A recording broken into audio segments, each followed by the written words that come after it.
evening, ladies and gentlemen, and welcome to Beer Blather 293.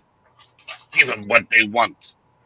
With moi and Thomas, but we'll get to that in a moment. Oh, well, we are in the second week of the government countdown, and things are getting interesting. Americans are not buying into the throw mama under the bus narrative. Nobody wants millions for NPR, trans academies in Pakistan, or a single cent to go to NGOs that are but conduits of dark money for Democrats' pet insurrections.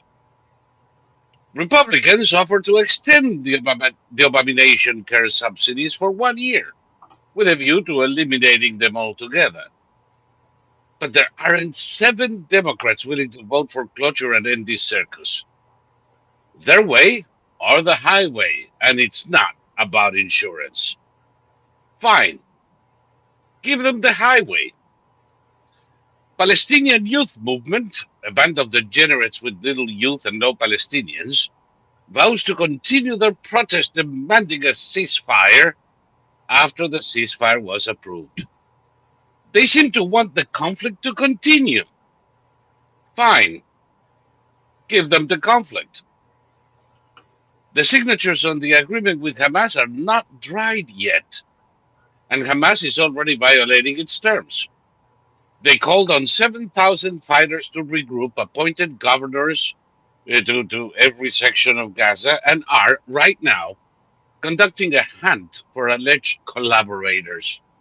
That is, people who help distribute food, and shooting them in the middle of the street to remind Gazans who's the boss. Maybe they should be allowed to do so for a while. Leftist morons wanted Israel out and Hamas to murder Palestinians. Give it to them. The rational humanitarian in me calls for a quick response and the annihilation of Hamas, whatever communist unions in Italy or Spain or cafe revolutionaries stuck in the 70s in the US might wail. But the nihilist in me says, give it to them. Give them what they want. From sanctuary cities, that is, communities in a state of rebellion against the US government, to judges exceeding their attributes and ruling not on points of law, but usurping the executive powers vested in the president, to grifters and peddlers of suffering, I say, give them what they want. In violating the peace agreement and launching a carnage in Gaza, Hamas is spitting in the face of their hated Israelis. It is spitting on the face of every Arab and Muslim country that supported the peace agreement. When inevitably they get their desserts, all of those Jew and America haters in the world can pound sand. Maybe they can go to Gaza and form an international brigade. Make sure Greta and her coterie of LGBTQ morons join. God forbid we'll stand in the middle when they get what they ask for. Reason and common sense are making a slow and accidented comeback. But it is unstoppable. Until we get there, give them what they want. This is Saul Montes Bradley, the largest human repository of useless information, from my golden cage in Florida. And right there, and I pointed the right direction. And right there is Thomas Victor, the only living expert in World War I flamethrowers and a general savant. I don't know if I have to clarify that savant is not just an idiot who knows how to do numbers, but somebody who actually does know shit. I'm an idiot who can't do numbers. I passed all my humanities classes with flying colors, and I just barely passed the math classes. You stole a C and run away. Well, basically, I had teachers who pitied me and gave me, because they could see I was trying chemistry, analysis. I should have been failed, and I was allowed to pass with the lowest possible passing grade. And I never had to worry about that again because I can add, subtract, multiply, and divide. And in fact, I almost never use calculators. When I add things, I add them up on paper and everything. It's faster. I Yeah. add a map on my head. It's faster than trying to. By the time Yeah. I grab a calculator, I already got it. Well, this is the thing. And, it's funny, I'm an expert on World War I flamethrowers, but I also recognize videos I've seen before. I have a great memory for videos and films I've seen before, and that the Taliban today did or did not invade Pakistan. We know they attacked Pakistan, but we don't know whether or not they went into Pakistan. And everybody's showing. And we know that Pakistan bombed Kabul 2 Yep. days ago. Everybody's showing nighttime machine gun fire from the Kentucky Knob Creek machine gun shoot, saying it's the Pakistanis. No, it's the Taliban. They're showing footage from the Syrian civil war, saying it's the Taliban. No, it's Pakistan. And they're showing footage from the Saudi National Guards with their annual display of firepower. Because the claim is that the Taliban went into Pakistan, and what they're showing, they would have expended all their ammunition on one target. And the Taliban has no transport aircraft. It has no, I think it has like 2 helicopters, and no Air Force, no jets. They don't have anybody to fly them. They crashed all the shit that we left. Exactly. So they have to carry all their necessary ammunition with them. And if they're expending it all on the first obstacle they run into, they're going to lose. And there was a video that showed something that looked like Humvees, but they weren't Humvees. Exactly, and everybody's calling them Humvees. Yeah, they weren't Humvees. I couldn't tell exactly what they were, but Humvees they were not. They're shitty Chinese copies of Humvees. Oh, wonderful. Yeah, well, we know how that's gonna end. Yeah, and no, there's so much misinformation going out there. The Afghan and Taliban bots are going crazy, and it's all being picked up by our resident online experts who are, the quality of some of the videos. It's got that distortion where everything is broken into blurry cubes, and it's like, I'm sorry, not even Afghans have cameras this shitty. That's like 4th generation video copy, and it's I recognize it as the Knob Creek Kentucky machine gun shoot. And so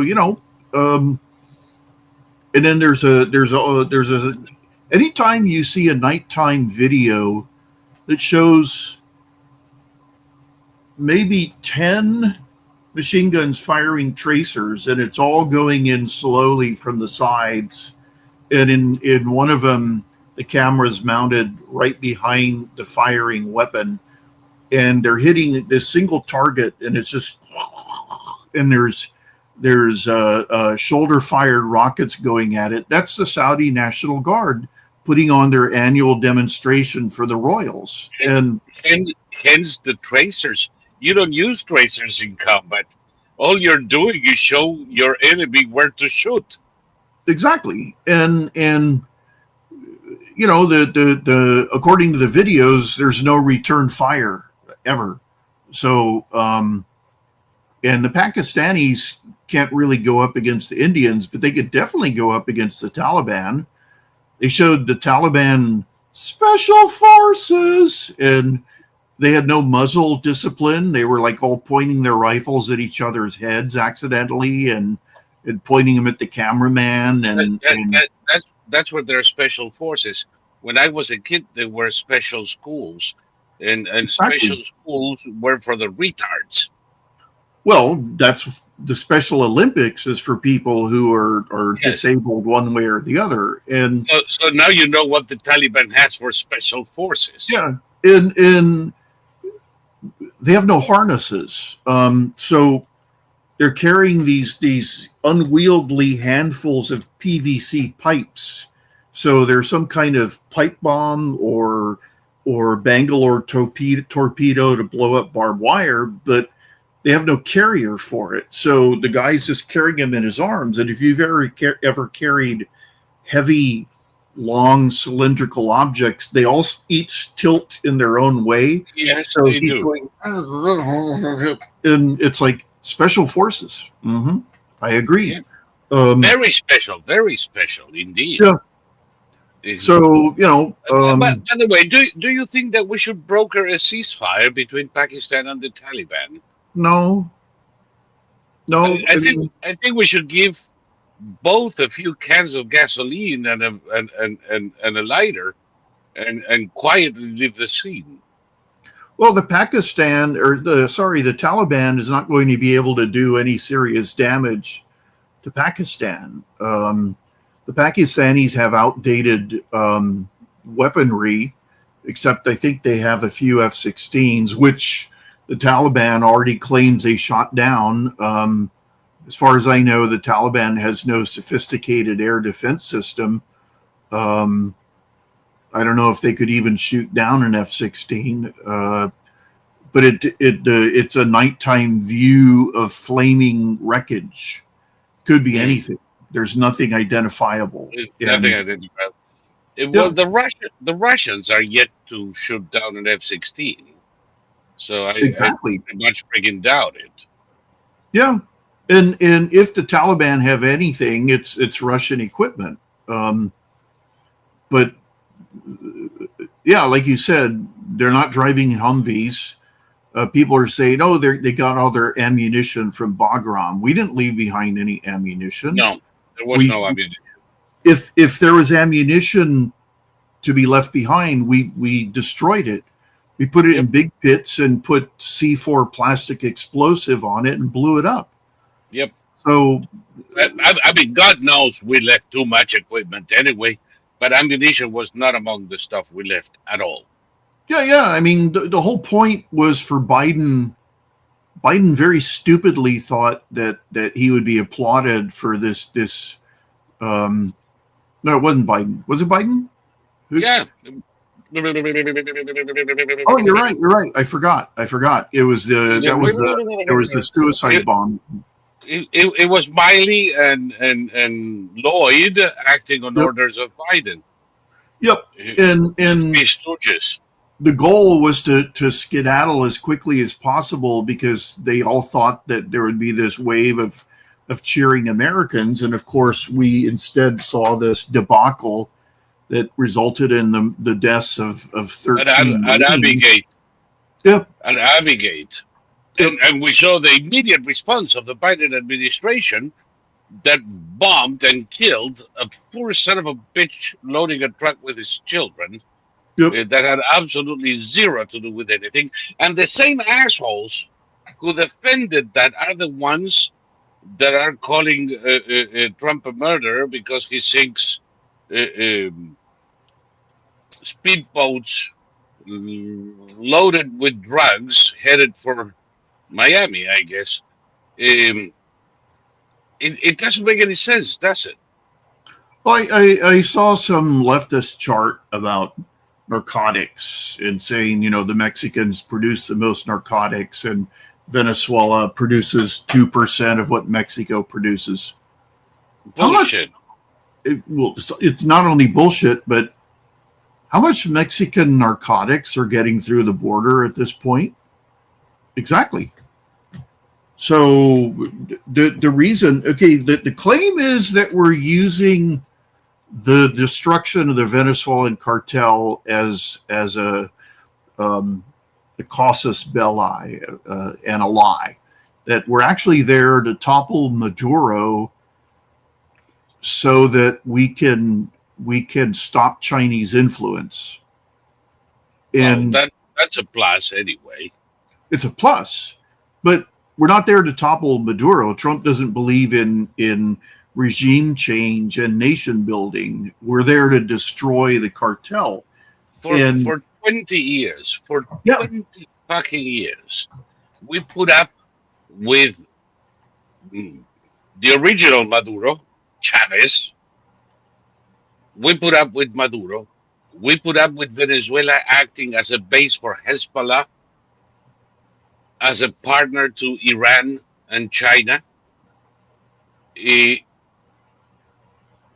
we didn't get in. We figured, yeah, sure, they're posturing with this shit. Venezuela's maybe eating their own cats, but that's their problem. I remember 6 years ago, one of the leaders of the Venezuelan opposition asked me why the U.S. didn't intervene. And I looked at him and said, well, give me one reason only. I don't ask for more. Why a 20-year-old from Iowa should die near Maracaibo, and why a worker in Louisiana should pay a single dollar in taxes to topple the guy that you guys put in there and don't know how to get out. Give me one reason. What would justify the blood and the money of the American people? And he looked at me and said, well, because it looks good. I said, not good enough. If, and only if, the Maduro regime crosses a threshold and becomes a threat to America, we might respond. But while he is a threat to Venezuelans only, frankly, we don't give a shit. It's your problem. And he looked at me, disappointed that I wasn't more forcefully in favor of sending troops. The point is that the cartel of the Soles, it has existed for longer than the Bolivarian Revolution. During the government of Carlos Andrés Pérez and even beforehand, there were a couple of generals in Venezuela that were organizing in collusion with Cubans the traffic of drugs from Colombia and Venezuela through the Caribbean into the US. And they made shit tons of money. Shit tons. So once we figured this out, it wasn't large enough to justify deploying troops to Venezuela. In the past 5 years, their traffic has increased tenfold. And the soles, the suns, is because instead of stars, the generals have little suns in Venezuela. It's literally the cartel of the Venezuelan army.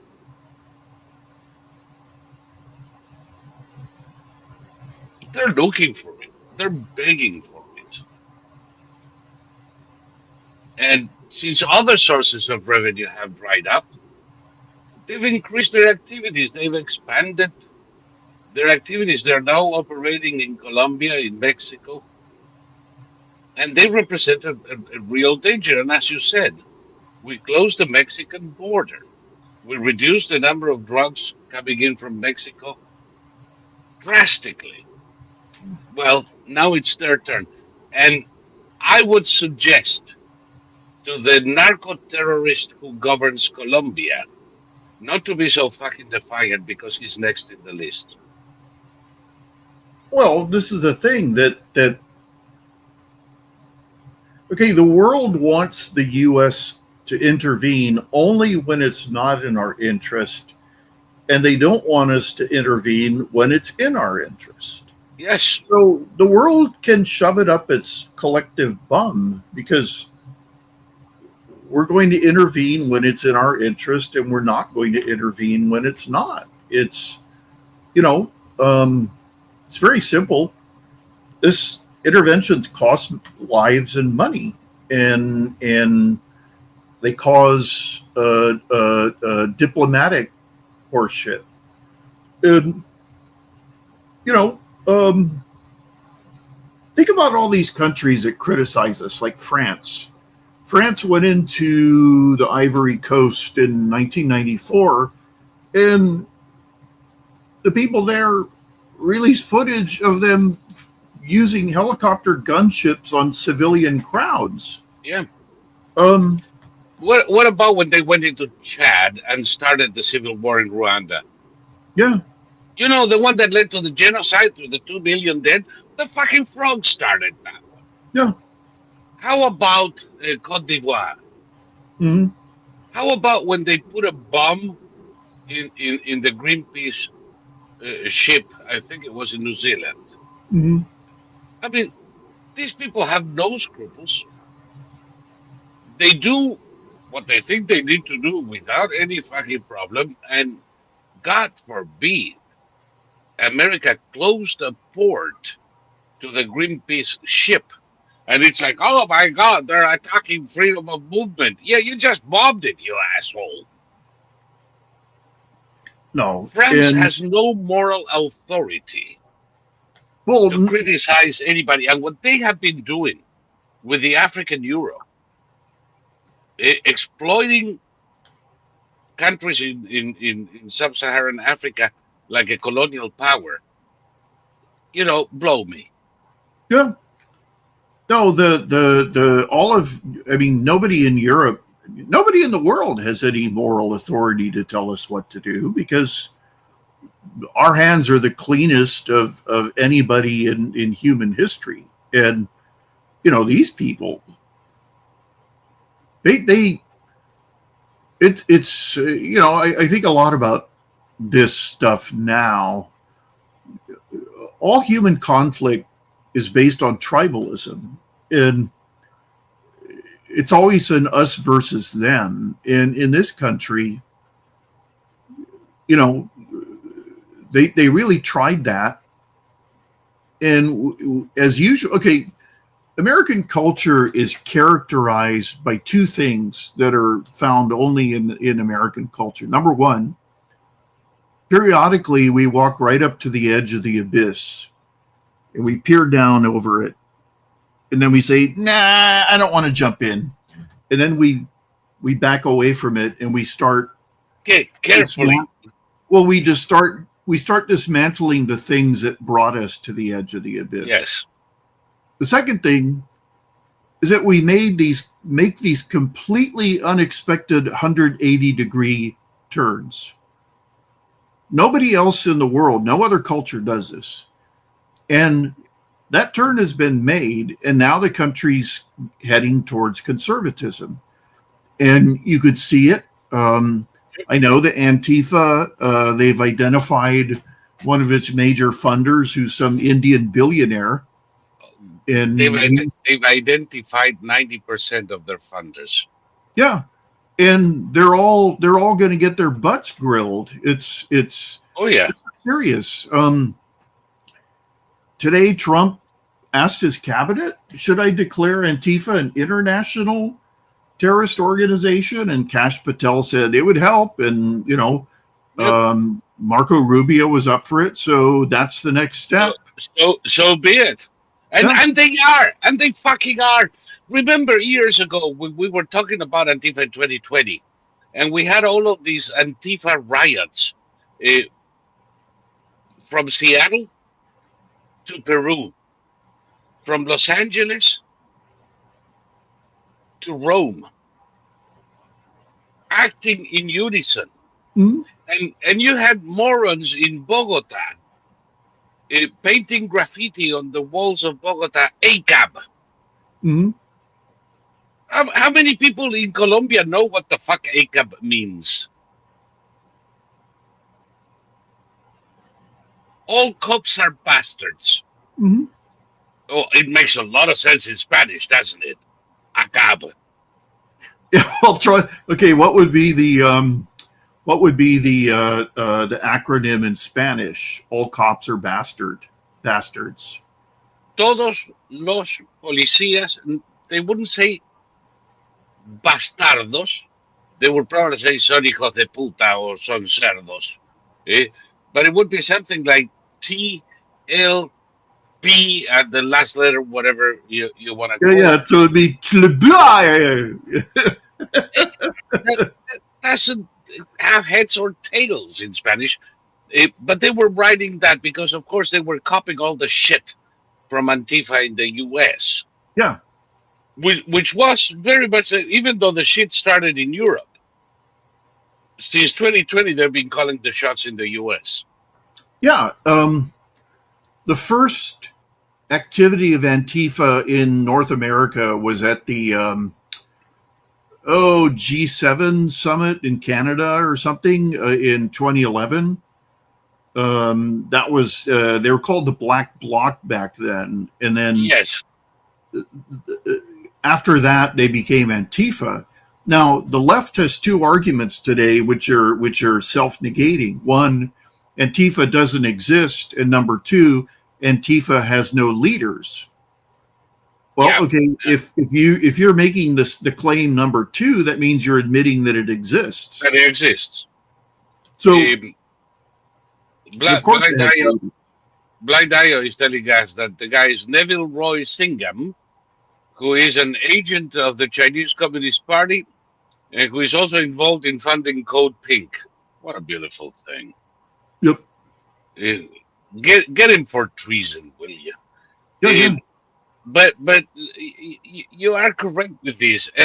There's more. Ellis, that retard attorney general in Minnesota, that jihadist attorney general of Minnesota, uh, is one of those saying Antifa doesn't exist.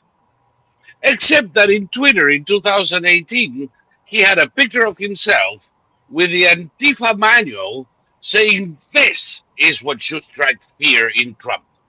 Mm-hmm. Something that doesn't exist. Mm-hmm. Oh, you have an ogre under the bed. Which leads me to believe that his connections with Antifa are great. Now, Antifa is a very interesting organization. It is a cellular organization. So people who participate in the life of Antifa in any American city or anywhere else in the world are familiar with the members of their cell and no more.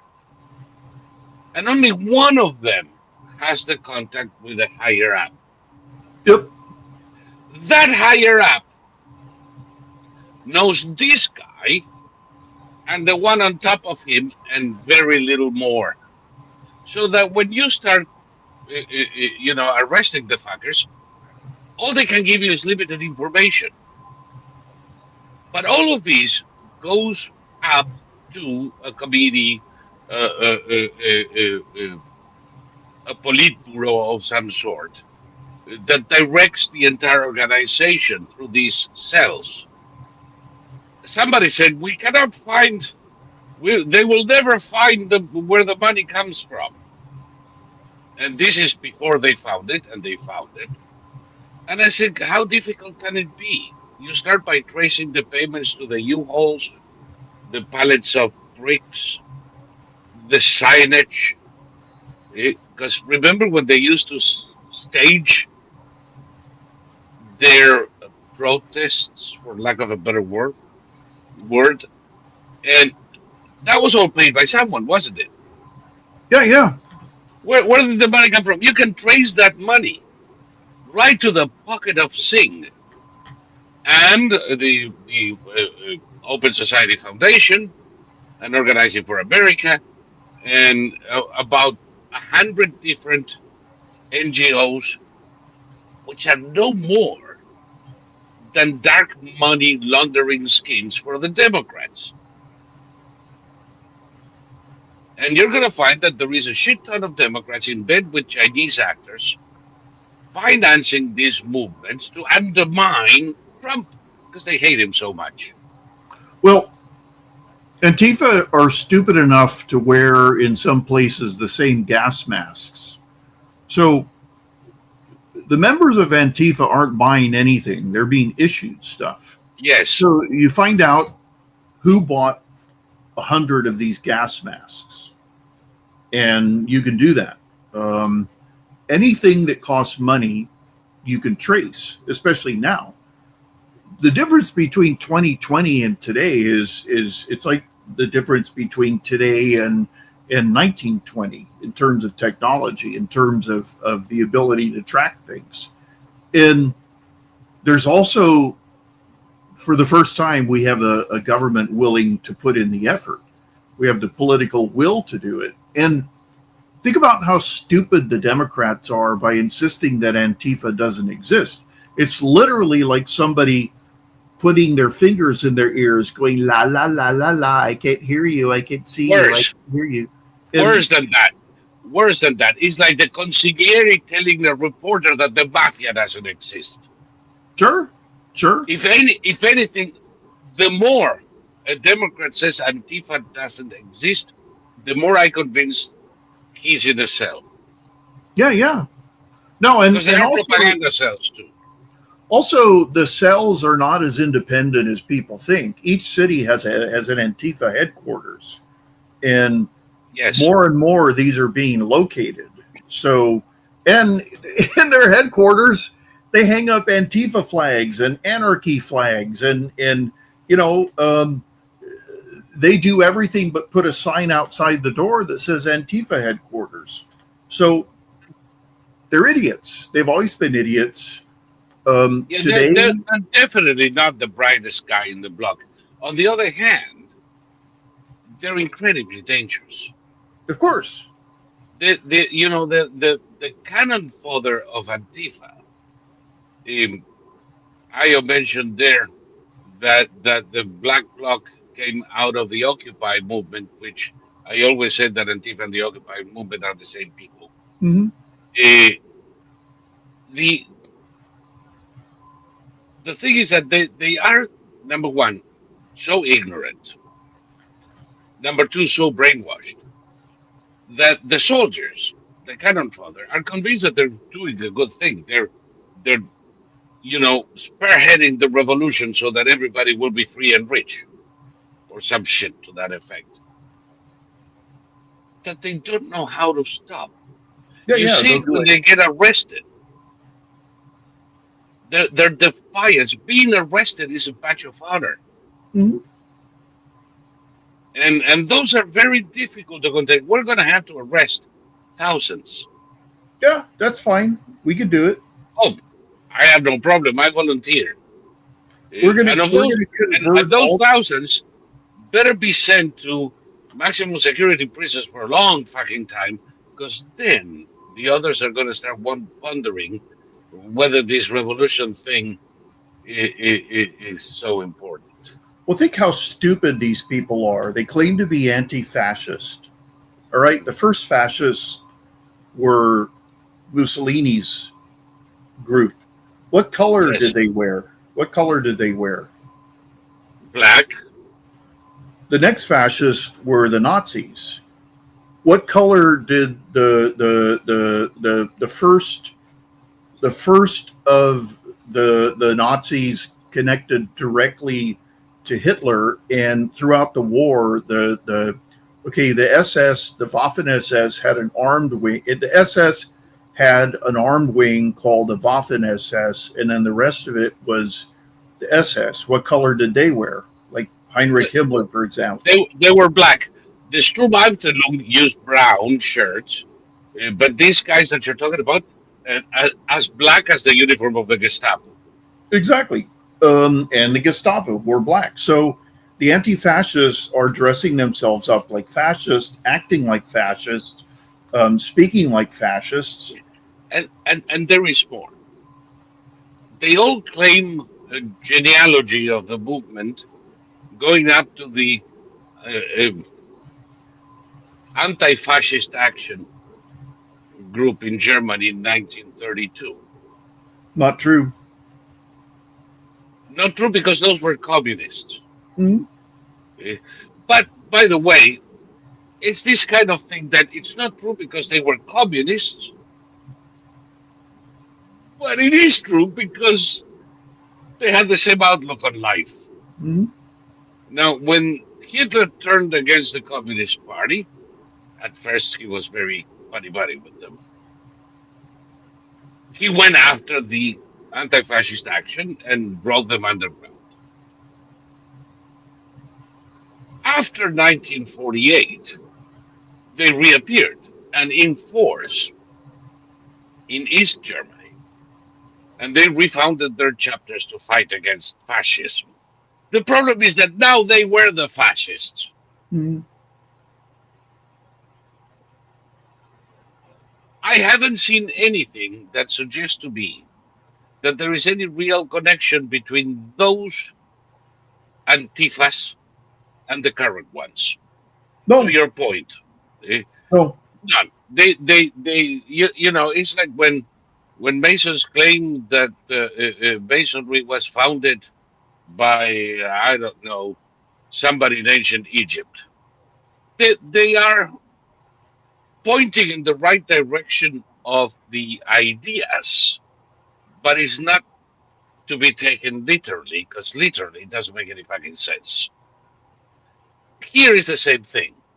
It's not to be taken literally because there is no fucking way these people belong to this particular organization, but they claim the mantle of that organization for themselves.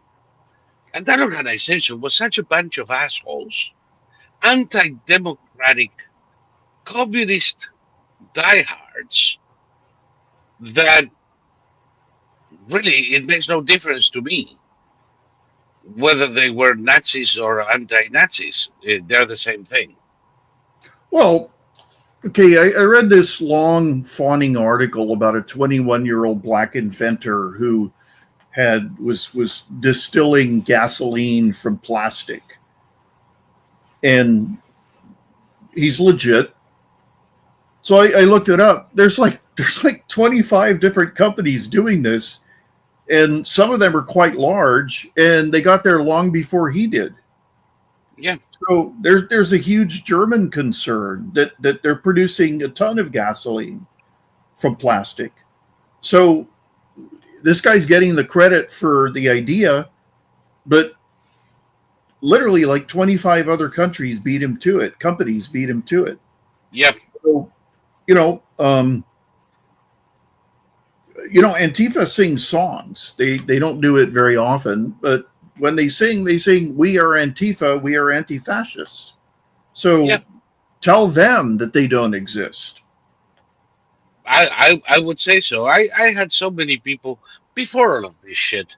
I told you about a guy I knew from the 70s. He's presently in Hawaii, a complete schizoid lunatic. Uh, you know, upper crust in London who pissed off daddy's fortune and ended up shacking up with a woman in Honolulu who dresses him up and gets him gigs in third-rate theaters. He's Antifa, Mm. and and and I remember in 2000. I'm trying to pin the date that I told him. 2015. He was telling me what was coming because we're going to organize a resistance because we cannot tolerate a fascist in the White House. And I say, you are the fascist asshole. And then in towards the end of January of 17, when they took to the streets and started, rioting everywhere because, we all have to accept elections, I guess, and we do it in different ways. They were celebrating democracy. I remember that I said something like the Sturmabteilung is back on the streets. And he got royally pissed off because we're not fascists, we're anti-fascists. And when I asked him a few questions, he kind of stammered a little bit and went away. And then he started pestering me in Facebook. I had to cancel him from from all accounts. They are psychotic. They Well, live in an alternate reality. let's look at what Antifa is. Number one, it's collectivist. Number two, it is centralized, despite what they claim. Number three, it's anti-capitalist. Number four, it's anti-conservative. Number five, it uses violence as a means to To condition politics for political ends. for political reasons. Number four, it calls for the complete control of all institutions, of government institutions. I mean, if it's not fascism, then what is it? It's nothing but fascism. It shares identical identifying characteristics with fascism. Yes. And let's face it, Emery says here, and he's right, the original Stalinist, because there were two communist parties in Germany at the time, and one was frankly Stalinist, and that's the one that gave birth to this shit. The original Stalinist anti-fascistische action, Action in Germany, considered the SDP, the Socialist Democratic Party, the real fascists. Well, they weren't wrong about that. And tried to align with the NSDAP, Hitler, and were outlawed in 1934 with their leader Thalmann dying in Birkenau. That kind of confirms what I just told you. At first, they sympathized with the Nazis. They were the anti-fascists who loved the Nazis. Talk about being delusional, schizophrenic. Today's Antifa is no different. No. For today's Antifa, a man who loves a small decentralized government with absolute individual freedom is a fascist. Yeah. No, I mean, Trump is a Republican who believes in reducing the small R Republican, meaning he believes in the power of the republic. He believes in returning power to the states, taking power away from the federal government, and he's called a fascist. And the people making that claim seem to be getting stupider, like Greta Thunberg. That Greta Thunberg seems to have lost about 30 IQ points between when she first came on the scene and today. Don't be so generous. He came on the scene with an IQ of 30. Well, now she's at about 10. She expressed herself articulately and seemed to have life in her eyes. And now she's just this weird, strangely smiling mannequin. And the self inflicted haircut doesn't help.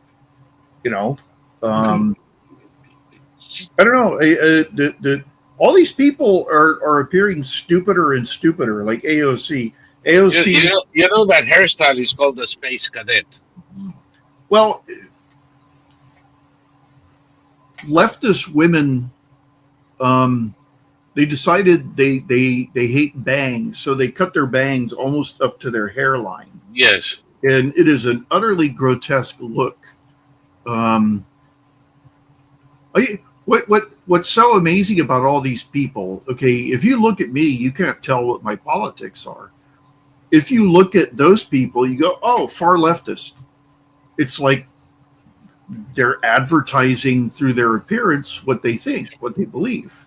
And to look like a leftist, you would have to put on a nose ring, and I think that's holy shit. Your style. Nose rings have made a comeback in a way I haven't seen so many nose rings in years. I haven't seen so many nose rings since I lived in the country, and every cow had one. Um, I have to say this.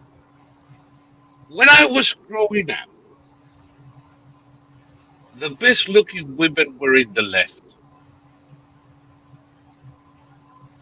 And these were like the original feminists, which at the time meant free sex.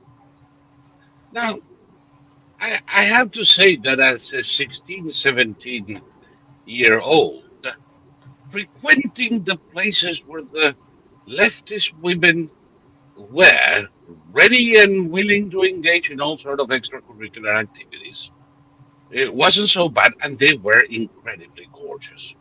What the hell happened here? Because now they're ugly as sin. They're ugly even without the nose ring. They're dirty, smelly.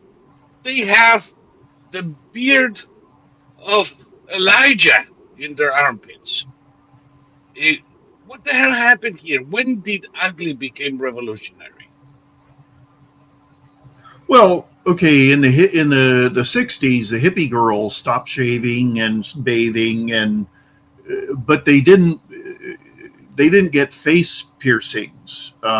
The most you would ever see would be a little Indian silver plug in the nose, the little tiny, barely noticeable silver dot, Yeah, because they were all obsessed with ashrams and bagrams and all of that. and, and the bar one. Yeah, yeah. Um, So other than that, I mean, you could tell a hippie by the way she dressed. yeah, but they were hippies. The ones I'm talking about were not hippies. They were the daughters of the middle class in Brazil, in Argentina, in New York, eh, who were going to school, who were very clean outside, but they had a conscience because they were worried about the plight of the little Indian boy climbing the stairs of Machu Picchu or some shit like that.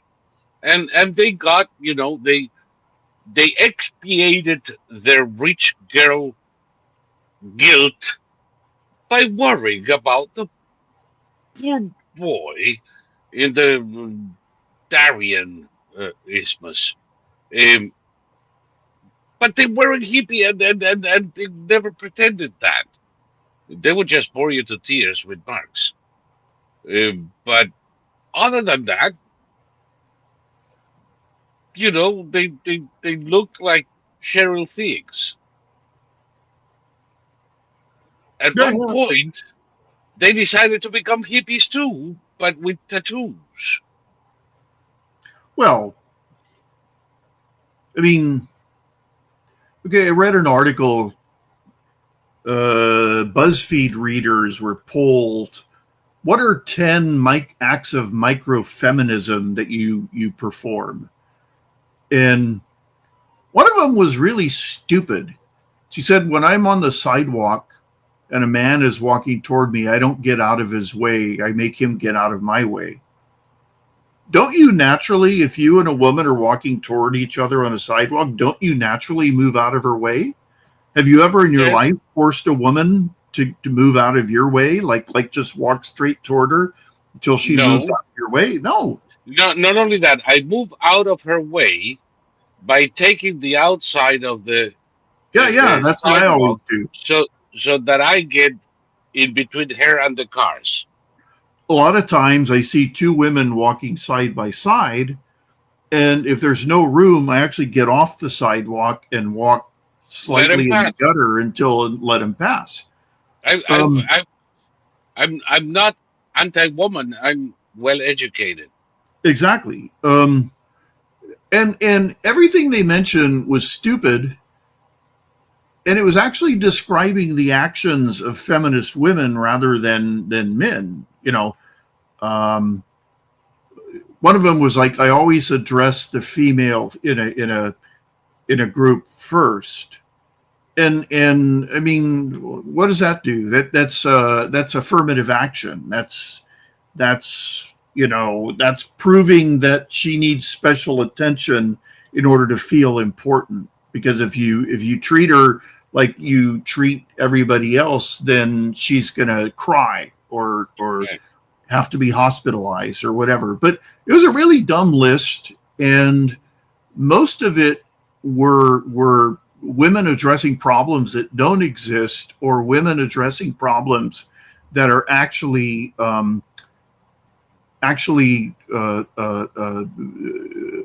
only what really aggressive feminist women do. They're things that men don't even do, and especially now. There's all these TikTok videos of women saying, I don't know what's wrong. I wear my sexiest clothes and I go out and nobody ever hits on me. It's like, you know why that is, because when men hit on you, you call the police, you film them, and you accuse them of attempted rape. So of course they're not going to hit on you. Go to Naples. That woman would get back home with her ass black and blue with the pinches. Sure. In Naples, nobody gives a shit, and women are singularly offended if nobody says anything to them. Yeah. Well, some women are getting offended now if somebody doesn't hit on them. They want catcalls now. Remember when catcalls were seen as the height of piggishness? Now they want catcalls. I remember I grew up in cities where catcalls were like normal behavior, and where women complained if they didn't get any catcalls. It's like I work all day to look this pretty and nobody notices. I remember my mother once, and I'll show you something about my mother now. But I remember my mother once coming home and telling my father how construction workers gave her catcalls. It was a great day. I must look pretty. She wasn't offended.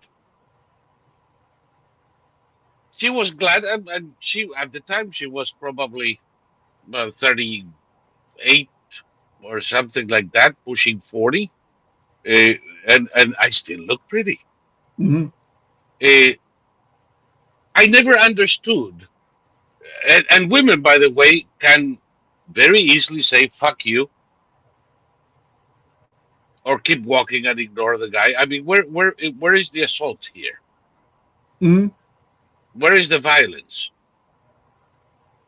I had a friend of mine who we were walking down the street, and this gorgeous woman comes walking towards us, and he stops in front of her, looking, with a look of surprise and awe, and says, "Oh my God, are you real? Can I touch you?" They got married. But for him, she was an apparition. Mm. This was the "can I touch you" wasn't an offense. It was an expression of you look to me like something that came from heaven. Why is that bad? Why is that wrong? I never understood that. I never understood. Yeah, there's ways to do things. There's a really beautiful character actress who's been in she's been working for close to 40 years, and she hasn't physically changed at all. But she played this recurring character on the show Seinfeld, where she was always braless, and the character Elaine hated her because she was braless, and she hated her. The woman who plays Elaine, she's not particularly well endowed, and this woman had large breasts. And I saw an interviewer with her recently, and she said to this day, wherever she goes, people catcall her in a nice way. They use her character's name And she said she really loves it when firefighters on fire trucks do it. And now she has an adult son. That's a tradition in New York, you know. Yep. And now she has an adult son, and he watched the episode, and he wasn't embarrassed. It just never occurred to him that his mother was young and pretty one day. Show. And exactly. And but she was fine with all of it. She's a very intelligent,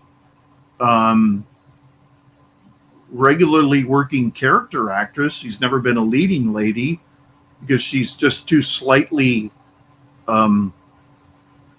She's very pretty, but she's too striking to be a leading lady. You have to have this odd blandness to you to be a leading lady now. But she has no problem with it, and the character was so popular she came back over and over again, and the distinguishing feature was she was always braless. And you know, God, that braless woman is showing up everywhere I go, and it was only the women who had a problem with it. And yep. You know, by the way, let me show you my beautiful mother yesterday night. Yesterday she turned 89, and I got a couple of her friends, younger ones, for obvious reasons, and took her out to a place she liked, and this was the result.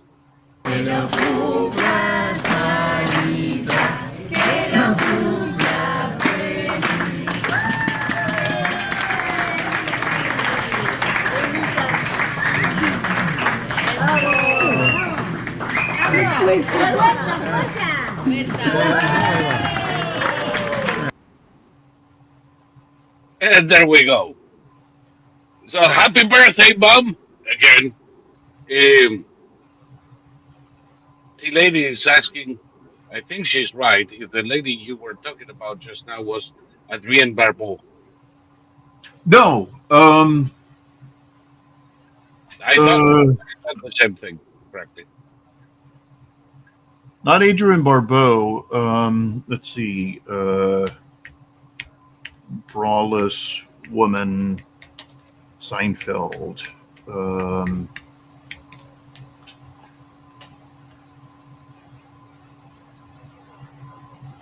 And while you look for that, Ayo Zapato, everybody there is commenting on the 70s origin of Antifa. The actress. Yep. The actress is named Brenda Strong, and in Seinfeld she played Sue Ellen Mischke. Okay. Oh, that I remember now. Yep. Yep. There is some truth in this. You know, that the skinheads and the punk evolved into this. For some, I'm sure it's true. I saw the punks in New York as entirely different from the ones in England. Mm-hmm. They were more of a fashion statement than a political movement. Yeah. They used to frequent specific bars. One was around the corner in the alley behind my house, and I'm trying to remember the name of the street. I think it was Grant Street at Broadway. And there was another one in the village. But those people didn't go around pushing people or getting into violence. And in these punk discos, there was very rarely any violence at all. They just paraded their singular attire. In London, they were quite a bit more brash than that. The punk movement in the United States was almost entirely a fashion movement, and Yes. the punk music was only superficially political. Like the Dead Kennedys had this song called "Holiday in Cambodia," and it's like, you know, don't go to Cambodia. You think you've got it bad here? Well, don't go to Cambodia. That sort of thing. Or there's a former punk named Henry Rollins, and Henry Rollins is, his political views are very childish. He's a poet, he's a singer, he's an actor, and his politics are childish. He's just angry. I'm angry. And he's rich and angry. And, my college roommate was a punk. He wore bondage pants and everything like that. And he had no politics whatsoever. It was entirely a fashion issue. He was a punk as a sort of, our first breakfast together, he ate his eggs and bacon and hash browns with his hands, his fingers, and then he licked the plate. And I was just watching him, and he said, "There, I've now broken every single rule that my mother taught me was wrong, and I never have to do it again." And from that point on, he used a knife and fork. My dad defined punk as a 27-year-old who somehow stuck at 14 and put shit on his face to scare the grandmother. Yeah. Mm-hmm. In the percentage of American skinheads who were like, Nazi or Nazi adjacent, it's minuscule. The majority of American skinheads are in it for the fashion, in it for the drinking, and in it for the brawling, but they're not,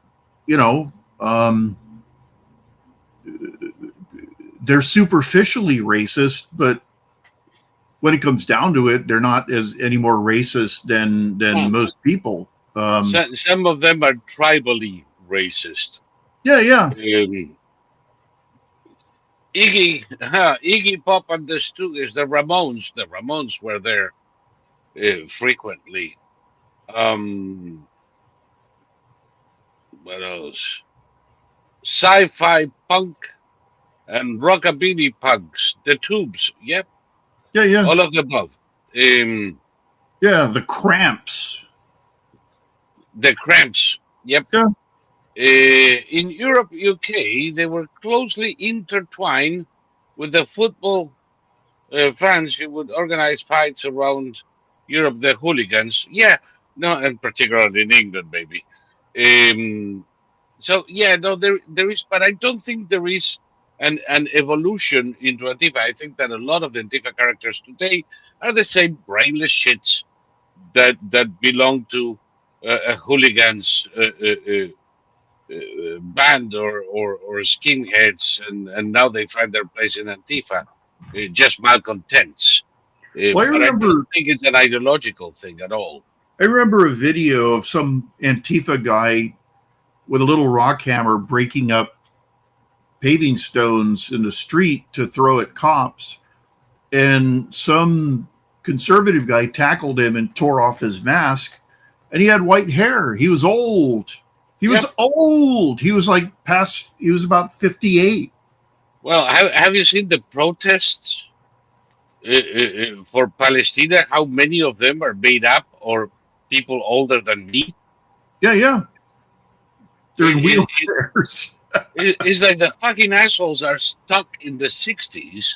Yeah. And they're going to the anti-war protests as if they were protesting Vietnam again. I really don't think they have a brain, frankly. Well, think about someone like Stephen King. Stephen King he talks about Vietnam, the Vietnam War, every opportunity he gets. And it's like, holy shit. Okay, what are you trying to say? 2/3 of the combat troops in Vietnam were volunteers. Yep. If you were drafted, you had a 25% chance of going to Vietnam. And if you went to Vietnam, you had a 25% chance of being put in of seeing combat. So this notion of America sending its boys into the meat grinder, we lost 57,000 men in 10 years in Vietnam. 15. We lost 10 times that many. We lost 10 times that many in World War II. And the overwhelming majority of combat troops were draftees. You know, Yep.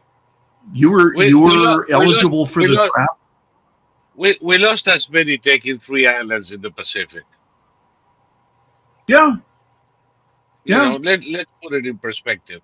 The problem is that people think that wars were always like the First World War, Gulf War, uh, Yeah. where you defeat an army of 2 million with 100 casualties. That's not the way it usually works, folks. That wasn't a war, by the way. It was a hunting expedition. Yeah. Yeah. I still maintain, and this is not poo-pooing the dead, by the way, God forbid, but the amount of casualties we had in Afghanistan and Iraq are no different than the amount of dead we would have had there been no war through training accidents and other variety of accidental or natural death. Every year when there is no war, we have about 2,400 soldiers who are lost to natural causes or accidents, whether they are training or just getting to the base and driving into a ditch. So 2,400 dead a year is not a terrible thing. Of course, every individual soldier that died in there is a tragedy. But this is not. When you think we lost 700,000 in the Civil War, 500,000 plus in World War II, and so all of a sudden in 20 years you had 2,400 casualties. Well, the Vietnam War is the most mischaracterized war we've ever fought. By the way, keep talking. I'll be right back. The Vietnam War is the most mischaracterized war we've ever fought. You hear these people all the time saying the greatest army in the world was defeated by peasants who wore rubber tire sandals and ate rats. That's not true at all. The North Vietnamese army had every weapon we had. They had tanks. They had the most sophisticated anti-aircraft missiles on the market at the time.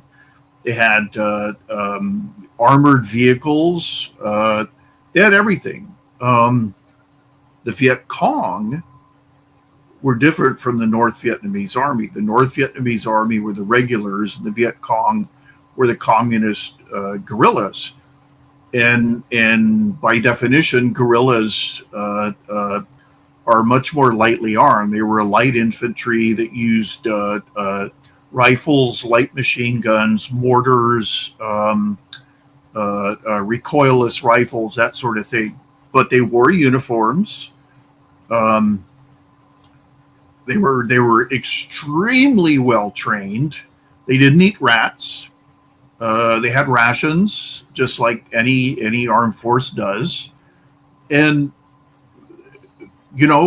we were not militarily defeated. We were pulled out after we destroyed both the Viet Cong and the NVA during the Tet Offensive.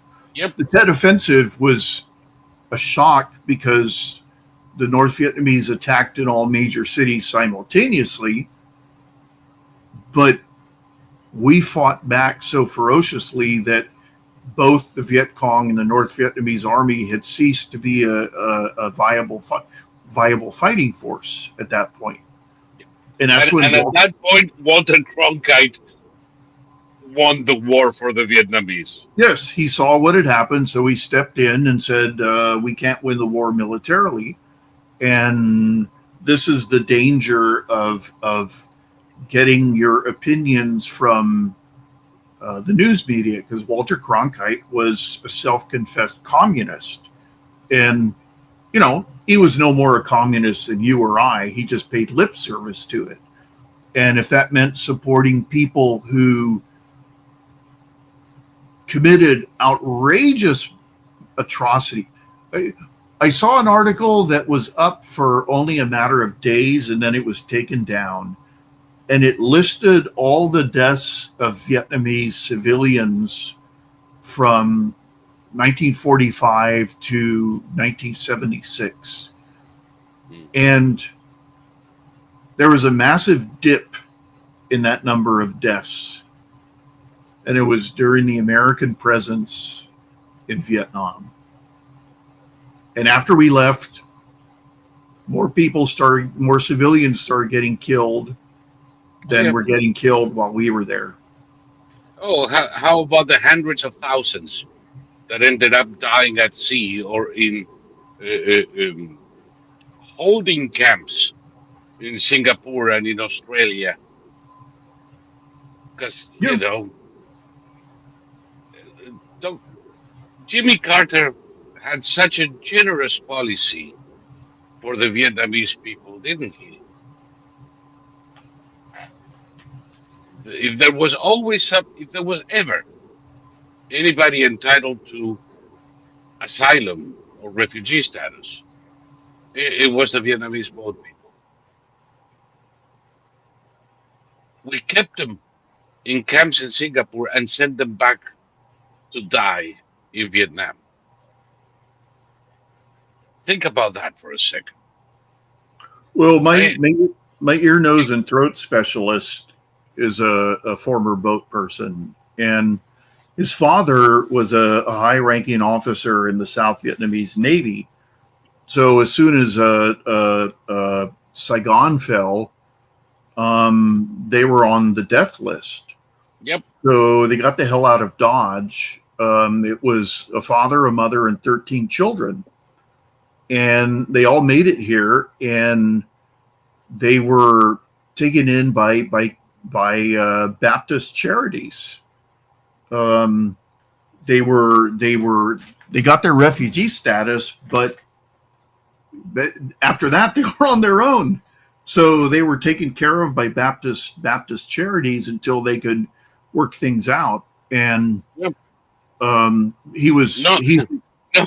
Medicare, no Medicaid, no Social Security payments, none of that shit. No. And the whole family, all 13 kids went into the medical field. And they're all doctors and dentists and anesthesiologists. And, oh my God, they must be Jews. Yeah, Jewish Vietnamese, another lost tribe discovered. And you said the problem is that a lot of people talk about so many Jews in the medical profession, but that is one of the best ways out of poverty for the second generation of immigrants that have nothing. Yeah. And that's why everybody does it. The Jews did it. The Vietnamese did it.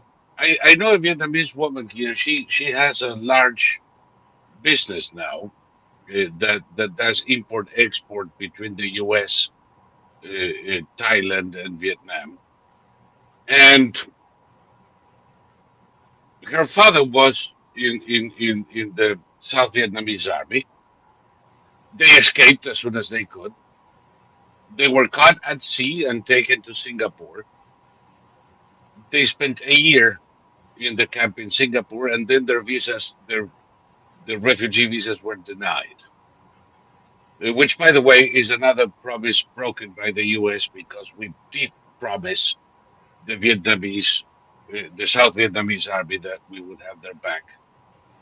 And they were sent back to Vietnam. No sooner had they arrived in Saigon that they were taken to a re-education camp. And they spent 2 years separate in re-education camps until they were freed. And they got together again. And as soon as they possibly could, they walked all the way to Laos. Mm. And eventually made it to the U.S. as refugees. Because by then we were beginning to accept more of the boat people out of shame, I guess. And like you said, they had little shit. They got support from nobody. They had some local church bring them food and blankets. And now the woman has a small fortune Mhm. But she did that working 20 hours a day for 30 years. Mhm. It's um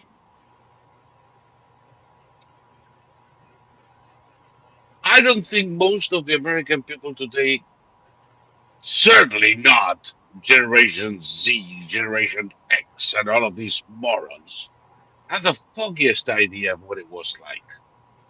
No, no. I mean, this is the thing. Okay, both my parents, they lived through a world war, and during that world war, my mother was an airplane spotter. Um, she was in a sandbag position down on the high school, down the end of the street. Um, and my father worked for the military delivering natural gas. And, you know, everybody who was 17 or older was off in the armed forces. And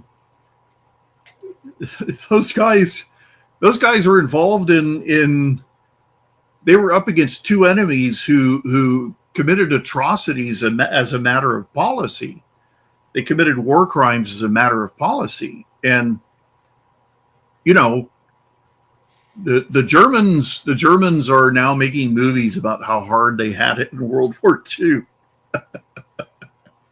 And it's Good. like That was the idea. after Hitler accepted the surrender of France, he went back to Germany, and the largest crowd in European history to this day gathered to cheer him on. Yep. So the Germans loved Hitler, and now they say, Everybody in Berlin was a Nazi. "Yep, everybody was a Now, Nazi." now they're gonna tell you, oh no, but they forced us. Oh no, well, and there might be one or two exceptions, but everybody was a Nazi. Every German was happy. Well, there's a documentary on Netflix about a reserve police battalion created of middle-aged civilian police officers, and they were part of the Einsatzgruppen. They got together and they murdered Jewish people. They shot them. They had them dig giant ditches for themselves, and then they shot them. And before they started doing this, the commander said, if there's anyone in this group who doesn't want to do this, then he can come forward now and he will not be penalized. So out of 300 men, only 12 refused. And they were immediately put on latrine duty, and they were ostracized by everybody else in the unit. And some of the men threw up and had nightmares for the first couple of rounds of killings, and then they all said they got used to it. Yep. And after the war, this unit was identified. Some men went to prison. Not a single one of them ever expressed remorse. They all said that they were doing what had to be done. Well, like I could. Yeah. I had my orders. Yeah. No, these guys were. They were like they did whatever. I mean, imagine that. They tell you, okay, you're going to be shooting. They were given special instructions on how to kill women with infants. You get the see they had the victims face away from them so they could shoot them at the base of the skull. But if a woman had an infant, they had her face hit them, and they shot the infant, and the bullet would go through the infant and strike the mother and kill her, hit her in the heart. And is there any amount of money that you could be paid to do that to anybody. I mean, if I Don't handed tell you me. if I handed you a rifle and I said, okay, you have to go out and shoot this Palestinian mother and her infant child, and you have to shoot through the infant and kill the mother. Palestinian, would you do it, Saul? If, as you will know, I was asked to do far less than that, and chose to spend a year in a hole and probably die than do it. Yeah, Period. End of story. exactly. Uh, I do not. I was specifically ordered to throw people off a plane. I was a Marine. I was put in this detail. The detail involved taking people, as I understood, from Ezeiza to a town called Punta Indigo, where there was a Pino, but the plane never landed in Punta Indigo. It just went to the mouth of the River Plate, dropped altitude, and threw the prisoners overboard. I refused to do it. I had an altercation, a fight with the commanding officer in that operation. And when we got back to base, they beat me to a pulp. They threw me in the brig.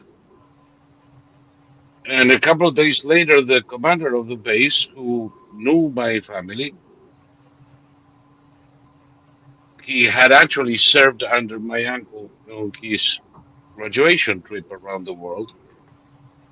He told me, I'm going to do something that you are not going to like, but is the one way you can make it out of here alive.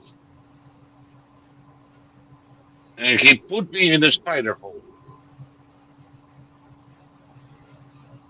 essentially out of the reach of people in the base who wanted to have me join the next batch of prisoners. I stayed there from June of 78 until May of 79. I left that hole skin and bones. I've shown you pictures a couple of months after I left. I truly looked like somebody out of a concentration camp, a skeleton with skin. It took me months to have a real meal again. You're asking me if I would take payment to do that? Fuck no. Yeah, I would shoot the officer giving me the order. yeah. That's the thing that these And, fuckers. and, and I did it, so I fucking know I can do it. Yeah, yeah. No, I mean these fuckers did it, and when everything was over, they had no remorse. They had no regrets. No. And The banality of evil. That was Eichmann saying, well, it was my duty as an officer to make sure that I did this in the most efficient and economic manner possible for the Reich. mm, He's talking about gassing people, for crying out fucking loud. yeah, yeah. He's not talking about, a new process to simplify manufacturing. He's talking about how to kill more people in less time with less money. Yep.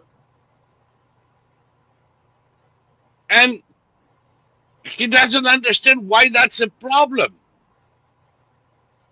Well, this is the thing that the Quakers did a study and they found not a single record of any German soldier who was executed for refusing to murder Jews or murder anyone. They were simply transferred into other units. Not one. The Germans today say, "Oh, I had to do it because if I hadn't, they would have killed me." That wasn't true. They would just get transferred. So, And by the the way, many German soldiers refused to do these things and were transferred elsewhere. yeah. What you're saying is not speculation. It did happen. Yeah.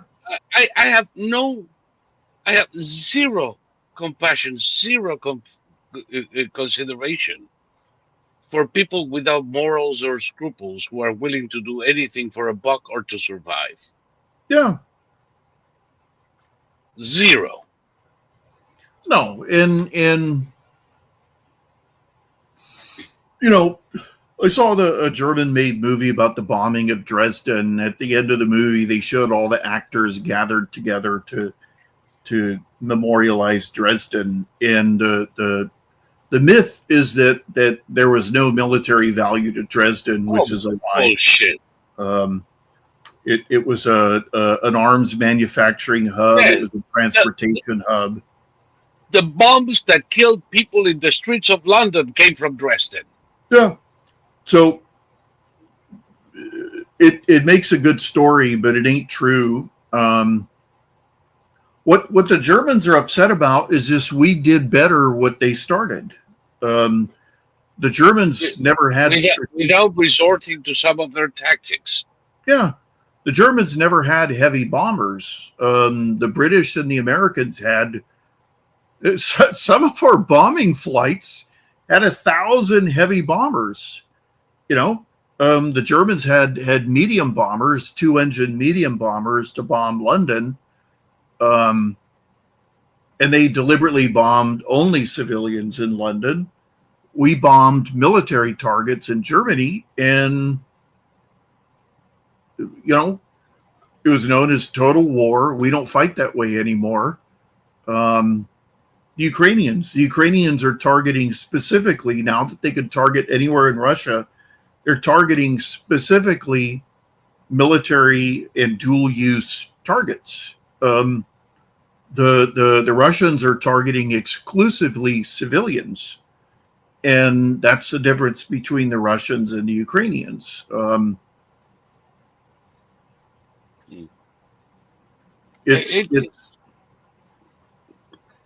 I say, drive around Coventry sometime and look for pre-World War II buildings. Yeah. Drive from the Tower of London to City Airport and show me pre-World War II buildings. There was one left. Mm-hmm.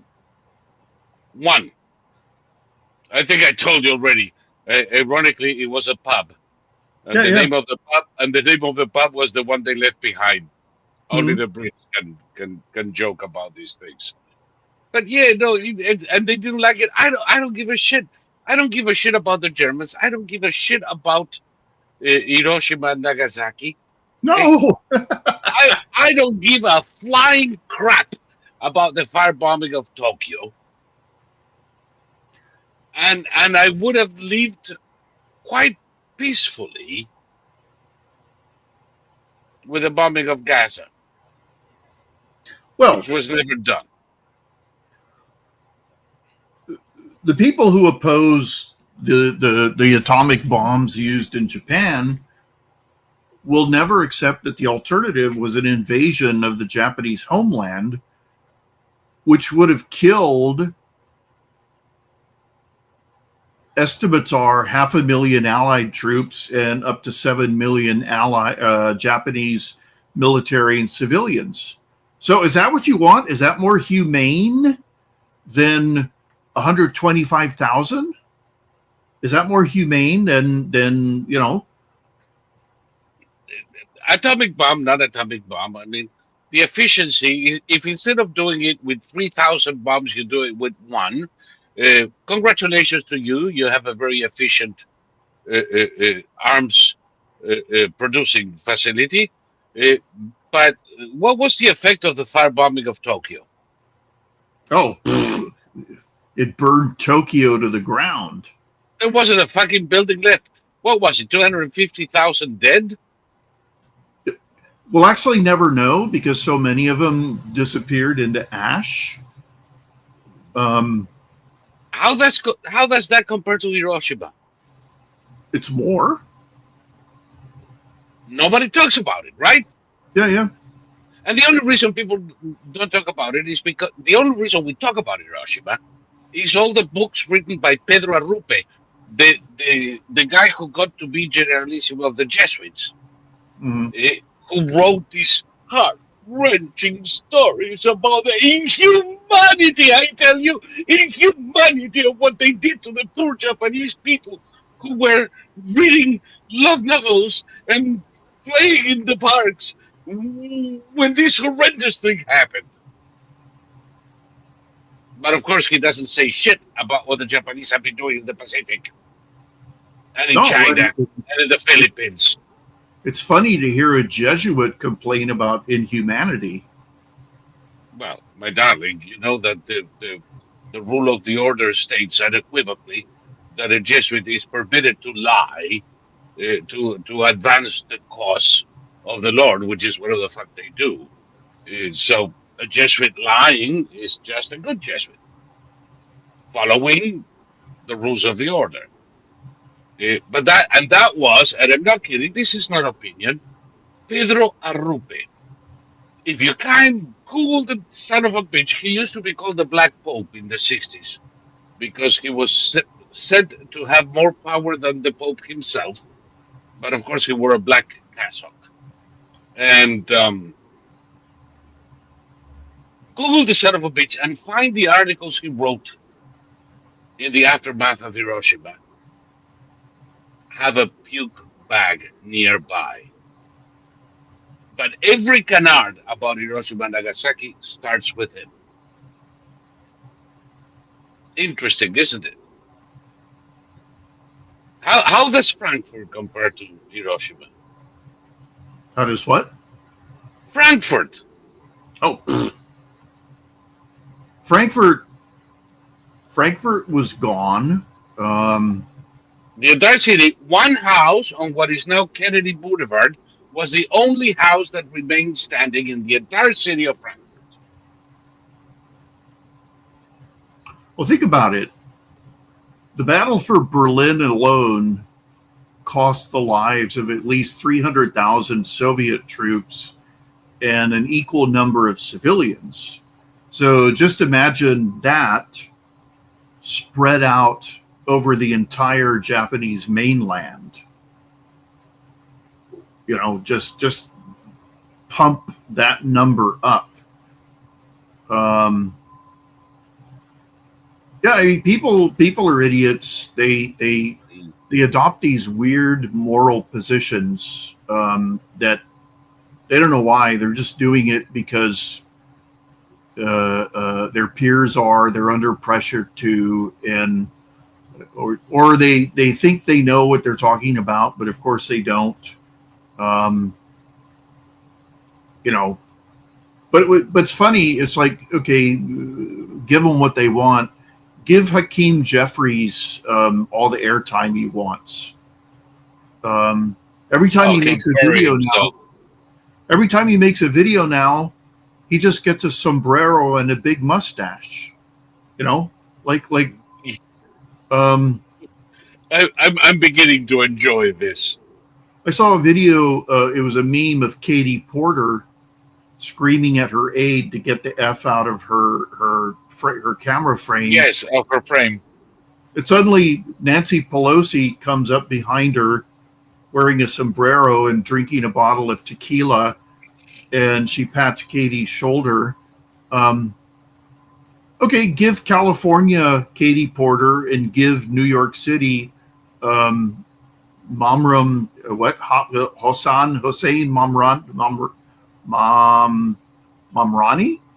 Oh, Zoran Mamdani.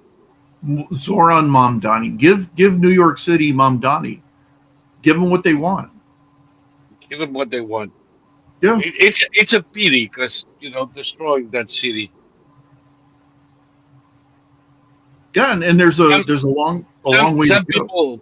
Some people think that if Mamdani becomes the mayor of New York City, it's going to boost the democratic socialists and give them force and stamina so that they can go on to win the elections in No, they're a limited quantity. And frankly, with some of the things we're doing now, their capacity for mischief is being reduced every day just a little bit. Also, okay, AOC is becoming the leader of the Democratic Party, and Please. this woman is an idiot. Yes. She's a genuine idiot. She has to make retractions. She has to apologize. She has to. Okay, she said she wasn't talking about Stephen Miller's actual height, but his inner height. Well, that's no What the different fuck is than. she talking about? She is a fucking midget, both real and mental. The bartender is a non-entity. Well, also, how is that better? What you're By the saying is, way, Stephen Miller is 5'10", which is towers next yeah, to her and every member of her family. right. How is saying that being 4'10" internally is less of an insult to short people than saying he's 4'10" externally? It is. You're implying that a short statute is somehow immoral. Or at the very least handicapping. Yeah. It's no, it's just a fucking imbecile. Io is reminding me of East London.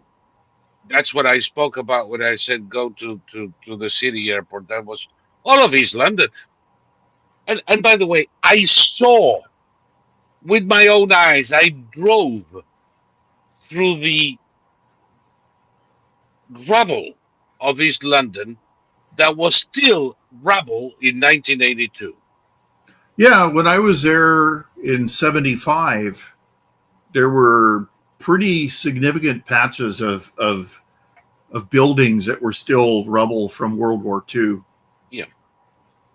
In the last 40 years, this has all been built. Now there is brand new buildings, both residential and industrial, and a transportation system and a new airport. The airport was built on the rubble.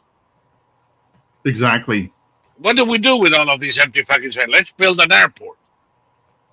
It's insane. Somebody says, well, I cannot expand on the Jesuit rules today because that would take us out of the conversation, but I will in the VIP room or something soon enough. If you ask me, if you remind me. Father Chris says something interesting. Uh, I've heard leftists make the argument that killing at a distance is immoral. They think war should be personal and romantic. Well, that's what the Taliban argued when we were in Afghanistan. They said that Americans fight from the air like cowards, and if they came down to the ground, we would defeat them. That's the Black Knight in Monty Python's Search for the Holy Grail argument. Come here, you coward! I'll bite you to death. This romanticization of war is a characteristic of these imbeciles who are cafe revolutionaries. Nobody told them what it's like.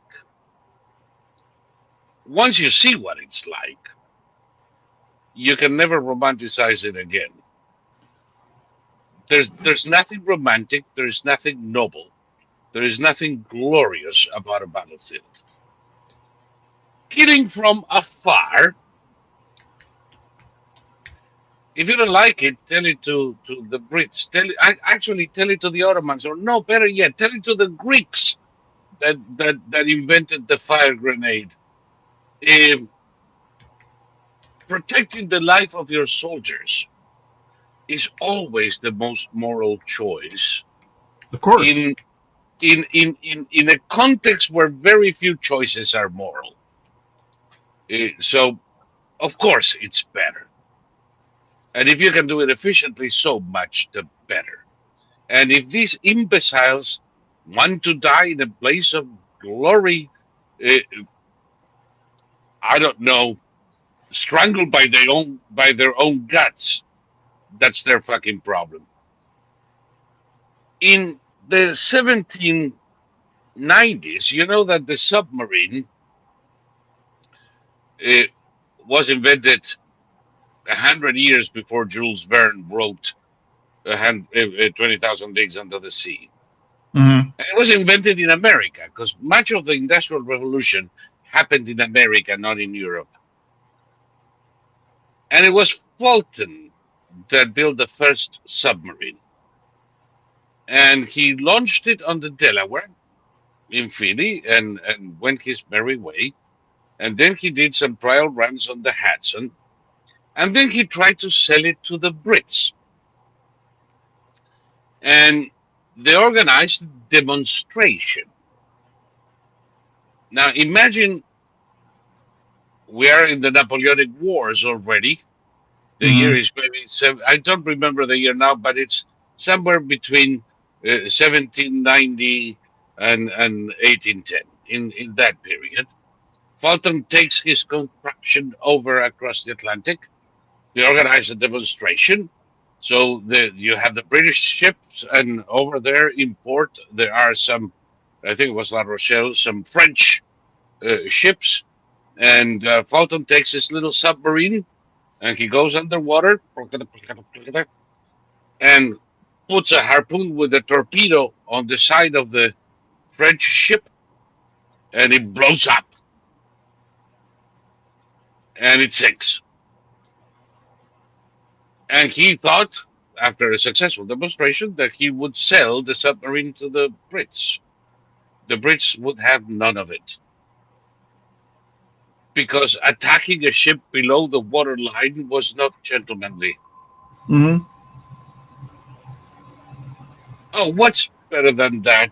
Having that ship sink two of yours before you sink it and lose 300 sailors in the process? That would be gentlemanly. That kind of faux romanticism is what these people pick up in the left today. It's bullshit. Well, I just looked up a couple things. In World War II, only 25% of all Allied soldiers actually fired their weapons throughout the war. Hmm. And the majority of all combat took place between 200 to 300. I'm just talking about Army. Took place between 200 and 300 yards away. So hand-to-hand combat almost never happened. No, that would have been World War One. Exactly. With the trench raids and all that. Yes. And the last bayonet charge that the Americans carried out was in the Korean War. So we haven't had a bayonet charge in 70 plus years. Yep. And if you're a soldier, you hope we never have it. Yeah. No, the thing is that people make these sweeping statements. I heard somebody say once that you shouldn't eat meat until you've killed your own animal at least once. Well, you shouldn't drive a car until you build one. Well, this is the thing that no, what is this? Oh, it's a gnat. Go away, gnat. What was I saying?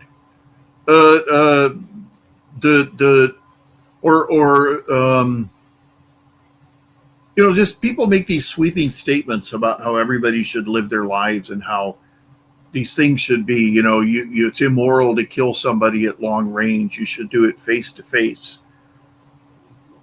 These are all the same people who hate the police. The average police shootout takes place within a matter of feet, and the police get accused every single time, regardless of the shooting. I've seen perpetrators fire at the police and get shot down, and immediately the neighbors emerged from their houses and said, "You killed him for no reason." So, people are stupid and crazy. By definition, leftists say things that can be safely ignored. You know, all these college students saying that you know capitalism shouldn't exist, as of course they're gorging themselves on the fruits of capitalism. Yep. Um, Including and the very campus where they spew yeah, that yeah, bullshit. no, it's people just say shit. Leftists believe that if you pay lip service to something, it's exactly the same as living that way. Yep. And so you pay lip service to it, and then now you can go off and be a capitalist and say, I hate capitalism. And it's like, okay, what's the alternative? Neither socialism nor communism has ever worked in any country. Listen, they have my blessing to hop on a plane and go to Havana. It's only a half an hour flight. Just Well, hop on a plane in Miami, go to Havana, ask for asylum. okay, there's something called turkey teeth. Turkey teeth are $3,000 full mouth caps, and you go to Turkey, they charge you $3,000. They grind all your teeth down to pegs, and then they glue on these caps.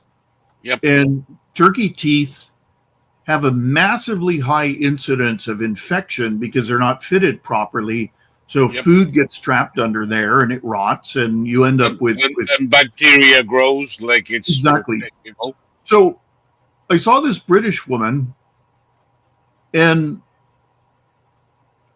she had a full head infection that was so bad that her nose had collapsed, and her nostrils, each of her nostrils is about this big, and she was waiting to get in to be seen by the National Health Service. And it's like, okay, honey, when you get inside there, they're not going to, I mean, they're going to amputate most of your face.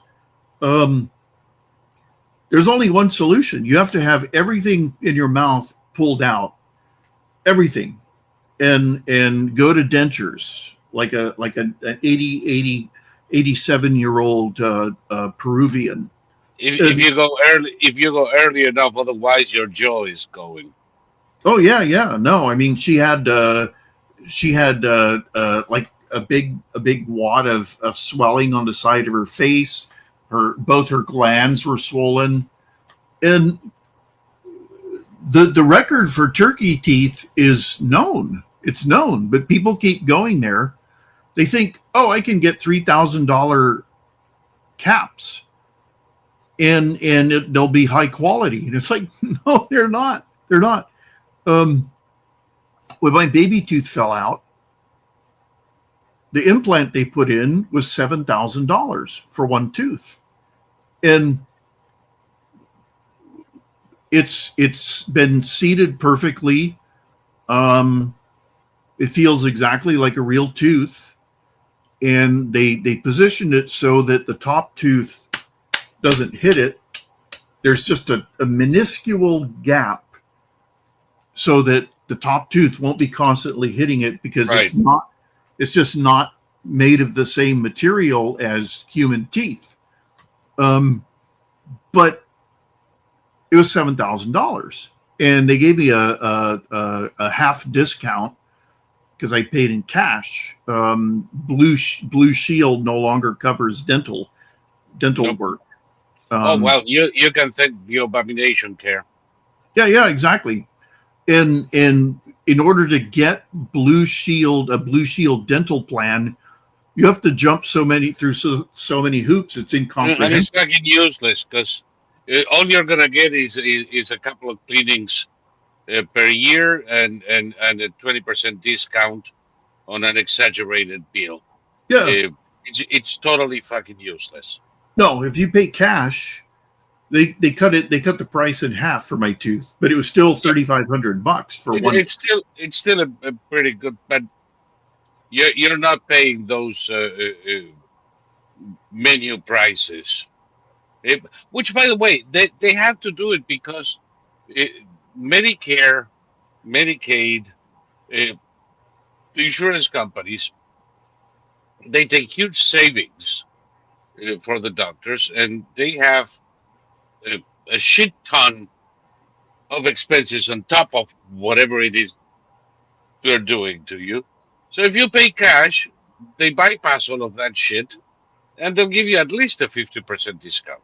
Yep. Sometimes on some procedures you might get a better deal, even like 70. Uh, and the doctor still gets more money than he would have otherwise. Yeah. People don't realize how much Obamacare uh, blew the price of medicine in this country. Well, and everybody knew it was going to happen. Yeah. Everybody with a brain that doesn't include any leftist. All of this was predictable. It was predicted, and we went ahead and did it anyway. And now it's failed, and so they're going to have to repeal it. And then the Democrats will say he's going to take away the health care. Well, where I live, people only go to the emergency room. They let all their problems go. And these are people with Obamacare. But they're culturally, you don't go to the hospital because the hospital is where you die. And the reason the hospital is where you die is because all these fuckers wait until their symptoms put them on their deathbed. I told you I was accompanying my brother to his eye doctor to get his glaucoma surgery, and the doctor had to tell this kid, not a kid, a grown man, that his elderly mother was now blind because she hadn't done anything about her glaucoma. And the guy started crying. He said, "That's my mother, man." And the doctor said, "But she's still blind. There's nothing we can do. We can't reverse what's happened. Didn't you know she was having trouble seeing? Yeah, but she hates going to the doctor." Well, this is the result. So, and after a lot of emotional talking, the doctor said, "You're going to have to leave now because there's nothing we can do. It's too late." So now he has a blind mother to worry about. Yeah. I don't know if I could take care of Wright Charles instead of my mother. I would leave it to the dog. Well, she was blind and she didn't speak English, so good luck to her. Good luck with that one. Yes, indeed.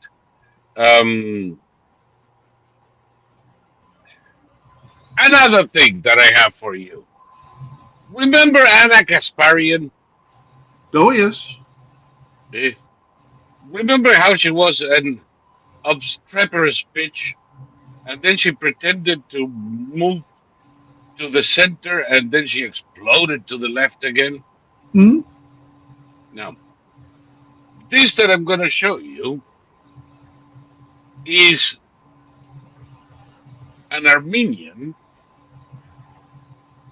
who was working with a Turk accusing the Jews of genocide. Okay. Is this the one you showed me before? Yes. Yes. Okay. Make sure to point out that the image above them was superimposed. They weren't showing that. No, they weren't showing. The image is superimposed so that we know what she is doing. What she's doing, yeah. Let's put the image over there. There you go. That image is obviously superimposed. In fact, it's over Keg's shoulder. Yep. And this is a Nazi cartoon. And look at her. Now that you know that it's a Nazi cartoon, take a look at this brilliant woman making her best interpretation of a Jew. I'm talking about yes, we're going to surveil everybody. Everyone will be on their best behavior. Yes, you're a freak. You're a total creep. Okay. There is a total creep and a freak in there. She's talking about Larry Ellison. Mm-hmm. and Oracle's purchase of TikTok. Apparently, for this speech on whales, Chinese ownership is preferable to a Jew, even though Oracle technically is not a Jew, and Ellison, while a large shareholder and the CEO, is not the only person in there. Well, okay, look at Chunk. Chunk is Yes, very uncomfortable. well, she's Armenian. True. But see, okay, she's back to what she did before, where she's just like hurling insults, and it just seems like it's impotent rage. You look at someone like Ben Shapiro. Ben Shapiro is very calm. He's even funny. Benny Johnson. Benny Johnson is funny. He's as high energy as Ben Shapiro. He speaks as fast, but you don't see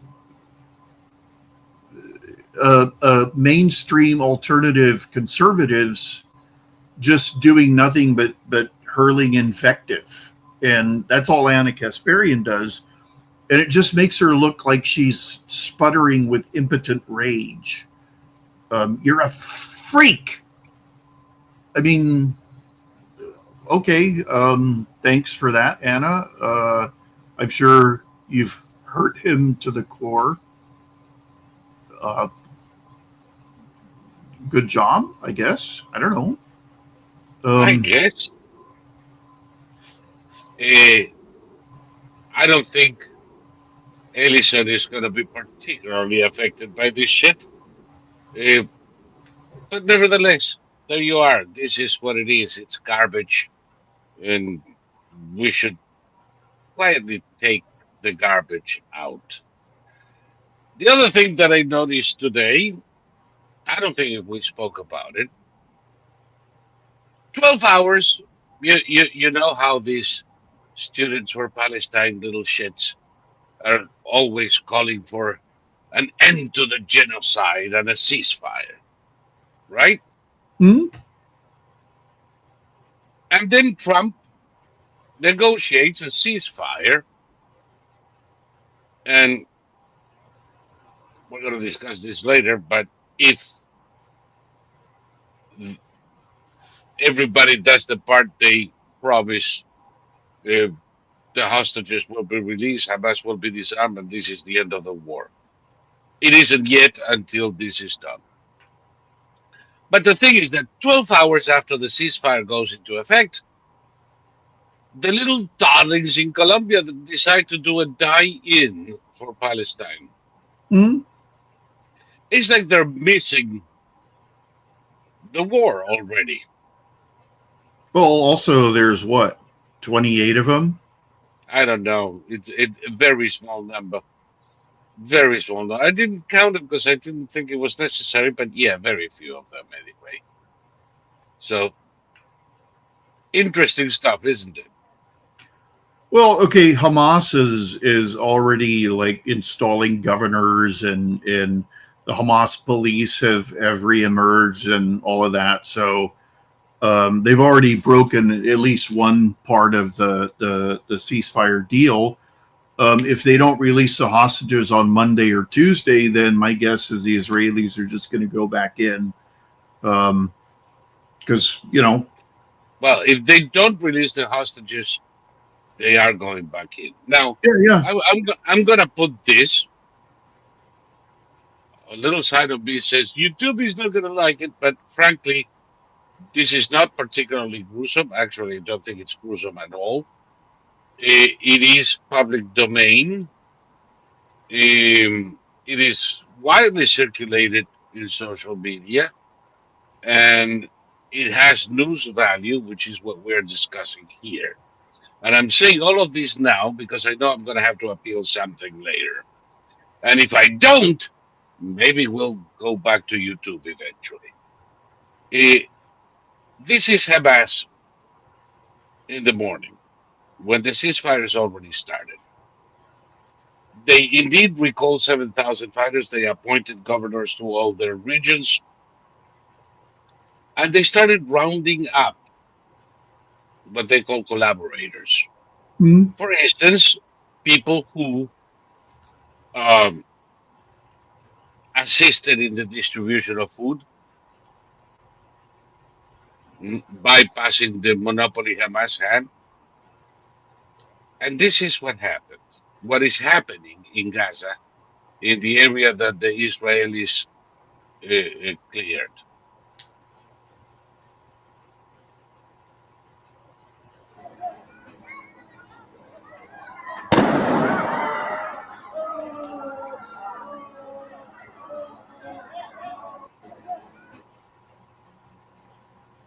Lovely, isn't it? Yeah, yeah.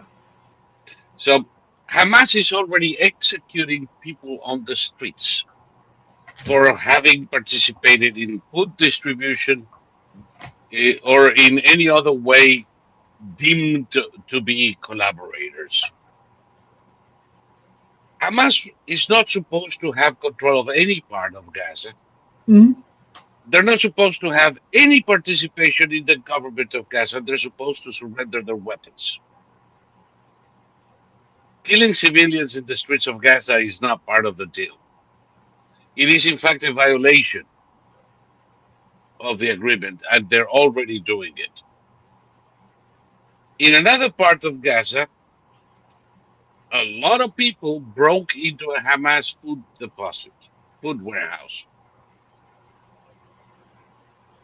I have the video here someplace, but I'm not going to show so many videos. You can see it online, I'm sure. They went in and started distributing the food. There was food for 3 months for the entire city in that warehouse alone. But genocide. Well, it was It's like ridiculous. the Ethiopian famine that was actually created by the Ethiopian government.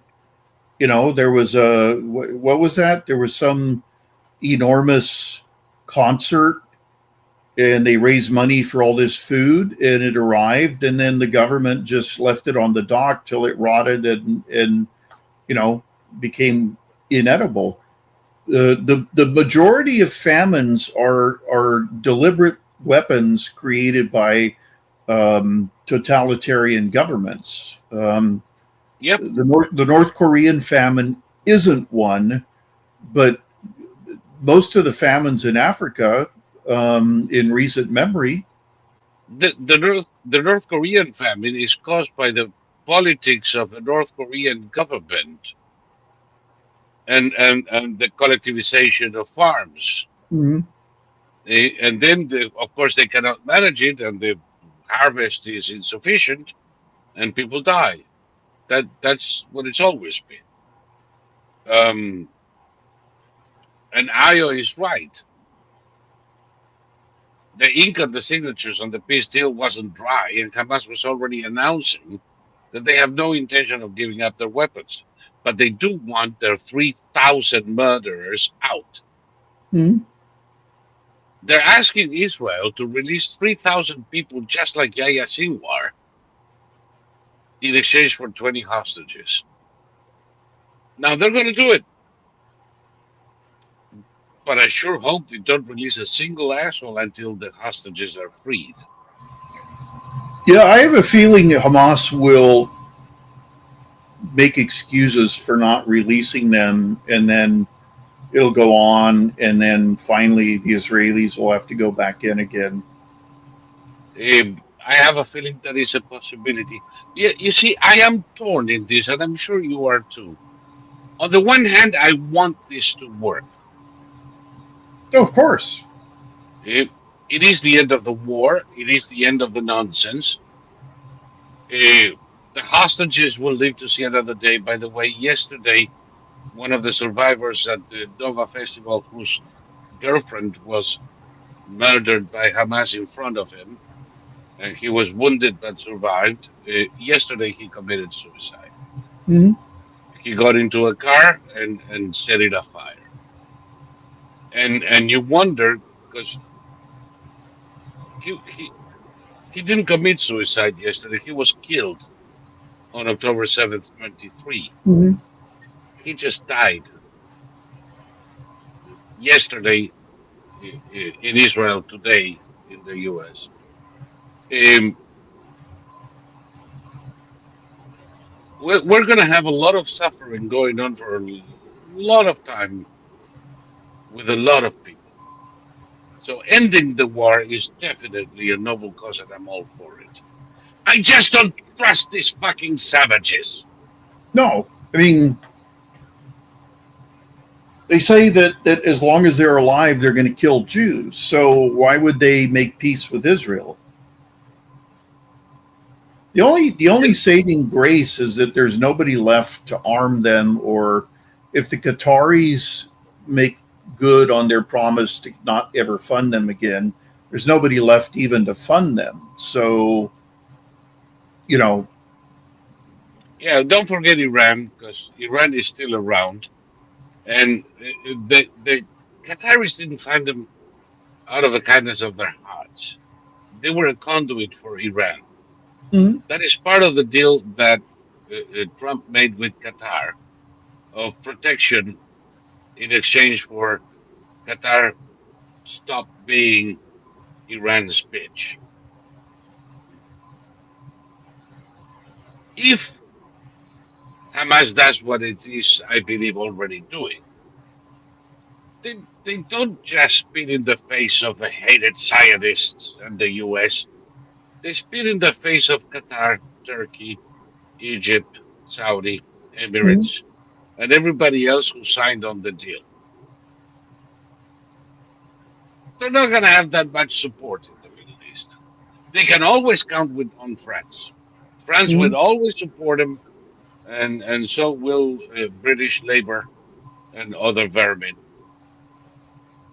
But the Arab countries in the region and the Muslim countries in the region are definitely not going to. No. And when Israel launches a final assault to get these 7,000 recalled warriors into the nearest cemetery, um, they're not going to have any kind of pushback from their neighbors. No. Maybe even a little help and cover. Um social socialist Democrats, social democrats in Europe, Democrats in the US, all of these vermin already hate Israel, already hate Jews, and whatever happens, that is not going to change.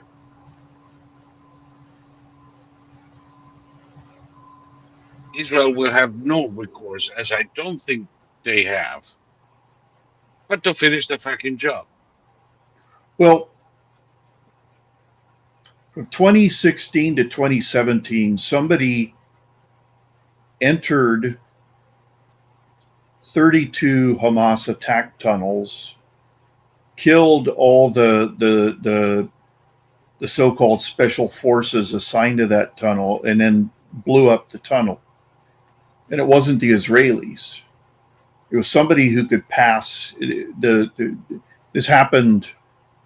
They were going in from Gaza, and Hamas did everything to try and find out who was doing it, and they never found out. But it got so bad that they started murdering. The way the tunnel system, the attack tunnel system worked, was that there was only one guy in all of Gaza, Sinwar, who knew the locations of all of them. And each tunnel had a commander. And everything got so bad that they started murdering the commanders. And so one of them managed to get his hands on the map showing all 33 tunnels at the time, and he defected to Israel with this map. And by the time the Israelis blew up the last tunnel, all the others had been destroyed by somebody else. So I have no doubt. You said maybe the Israelis will have friends. I have no doubt that the Saudis are already involved in this, and probably the Emiratis, because they have the most advanced special operations units in the region, on a par with the Israelis. And My guess is that if necessary, Saudis and Emiratis could pass as Palestinians. You know, uh, uh, I don't know how Hamas behaves around each other. I don't know if they wear their stupid balaclavas around each other, but if Hey, everybody's wearing them, I can guarantee you there are a number of Mossad agents. and Mossad agents too, who could pass for Arabs. Um, there's an army unit that's the only one in the world that operates in civilian clothing, and they all pass for Palestinians. And they conduct high risk arrests of Palestinian high value targets, and these are people who they can pass for Palestinians. But this type of warfare is better than a million maneuvers and exercises. So my guess is that there's special operators from all over the Middle East taking part in this, but they're just not making it public. No. The Emiratis, Yeah, the Emiratis.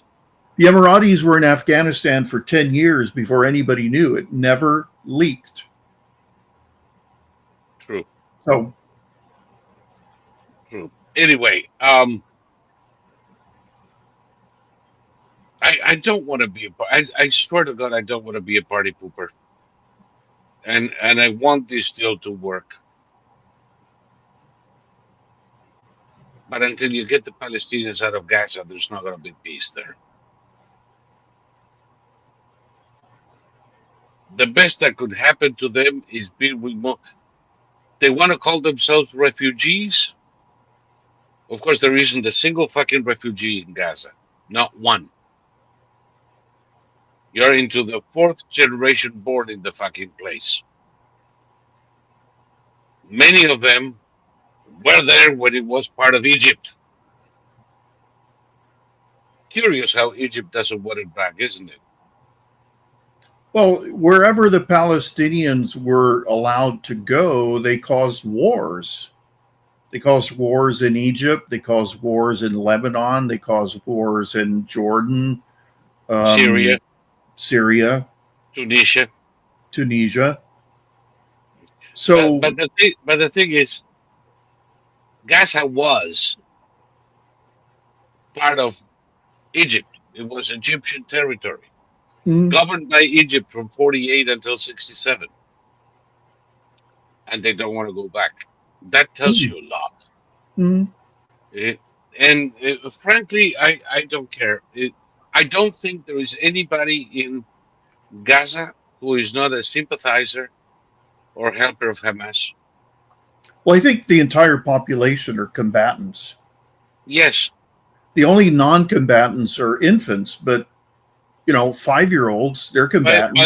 By the time they're 6 years old, they're carrying their weapons and fighting. There is no solution to that. You know what I just said about this young man? He was 29 years old. Give me a fucking break. And never got over October 7th. He was killed at the Nova Festival on October 7th. He just happened to die now. The Gaza people were exterminated 20 years ago. They just haven't died yet. And they brought it on themselves. Well, it's a population of savages, and there's no place for savages in the 21st century. And no. If they absolutely refuse to make any kind of peace deal, then you have to fight them until the last one is gone. And, it's a Churchillian total victory that we're talking about here. Anything less is not going to work. No. The other place that we need to talk a little bit about is this one. Let me see. Oh yeah. Hold on just 1 second.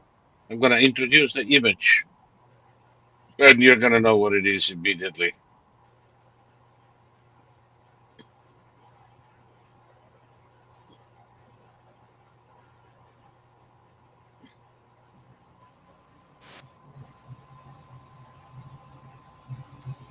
This is about today's.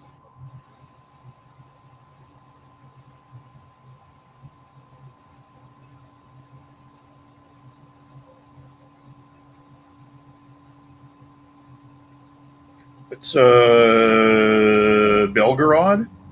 Yekaterinburg. Mm. Yekaterinburg.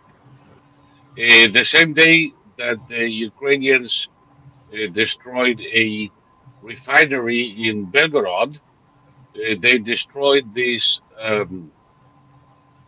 what you would call it, turbine factory in Yekaterinburg. And then they did six more. Two of the attacks were rather interesting to me. One, and I think it's this one, was a MiG-29 of the Ukrainian Air Force that penetrated Russian airspace, dropped the bombs, and left. As you will know, a MiG-29 is anything but stealth. The other one was again Ukrainian Air Force Su-24. Went in, dropped the bombs, and left. And there were no air defenses anywhere those planes went by. Ukrainian intelligence must show them that all the air defenses are gathered around Moscow now. Moscow and possibly to a lesser extent St. Petersburg. Yeah, all around Putin's ass. Yeah. But the thing is, it appears that the rest of Russia is wide open Mm-hmm. to air attack. Russia never got air superiority in Ukraine, but Ukraine is about to get it in southern Russia.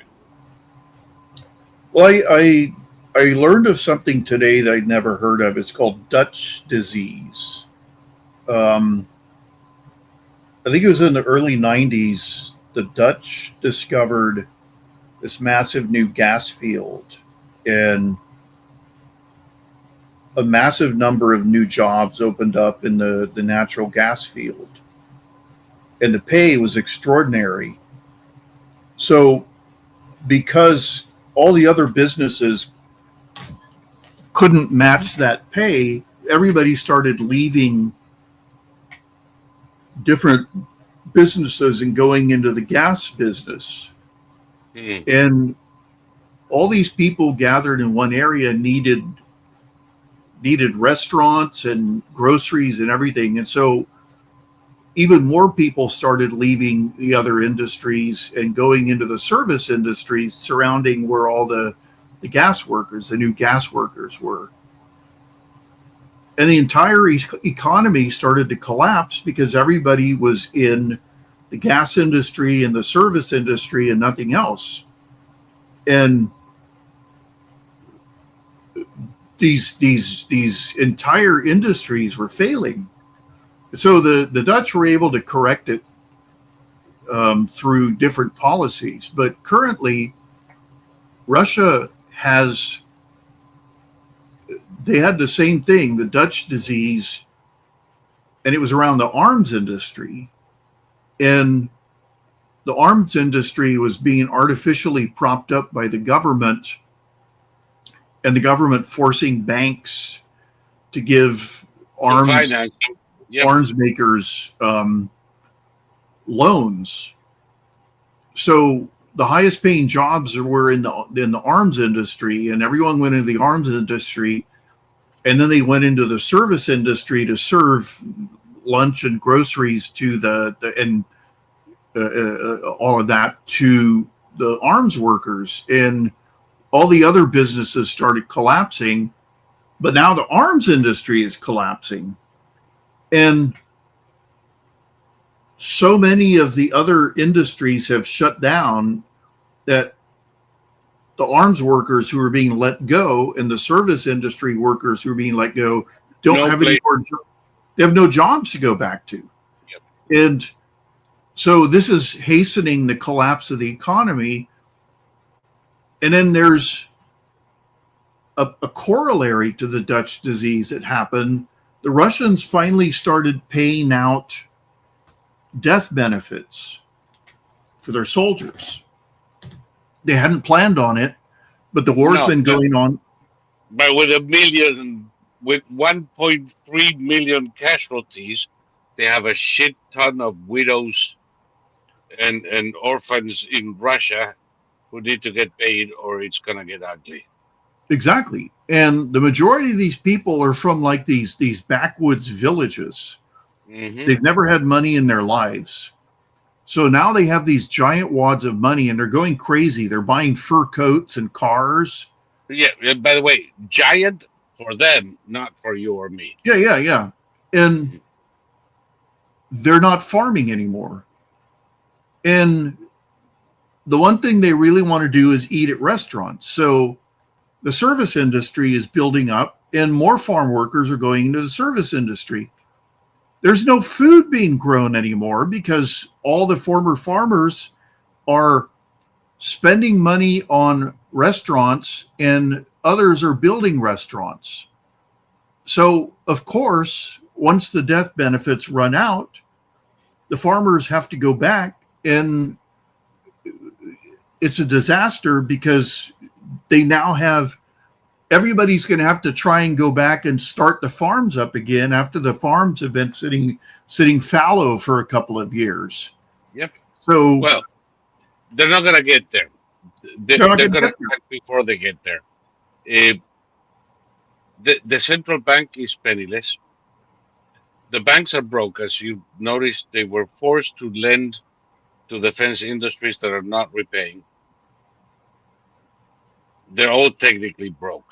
The entire financial system in Russia is holding by a thread. All things being equal, their economy collapses within the next 12 months.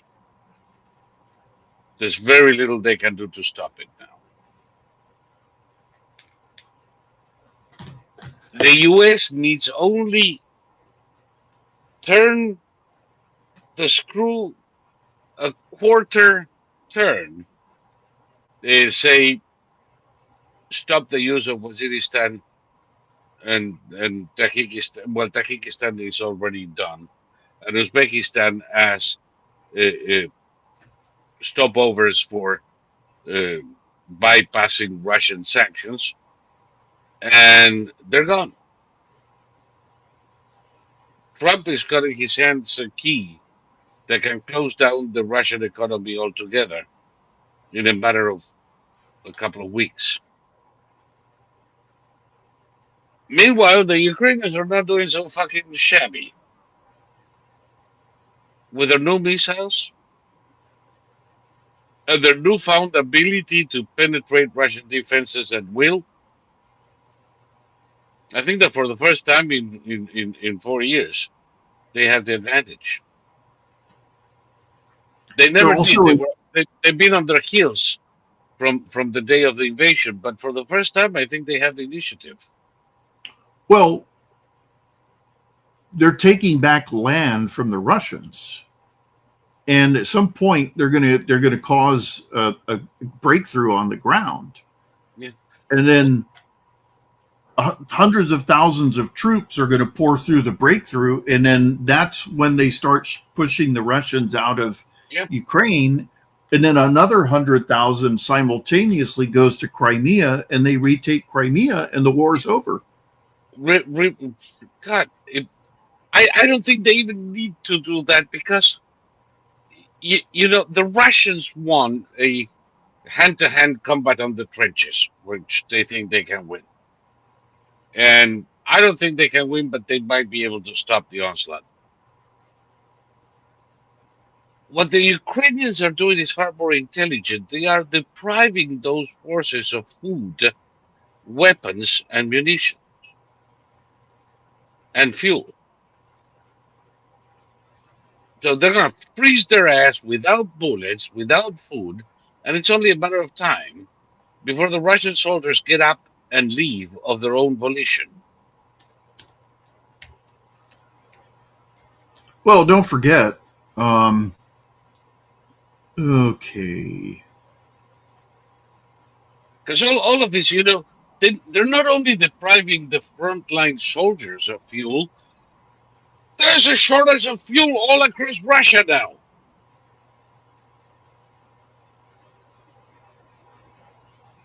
They lost way over 30% of the refining capacity. Do you know what would happen to the US if we lost 30% of our refining capacity? You'd be paying gas $20 a gallon in California if you can find it.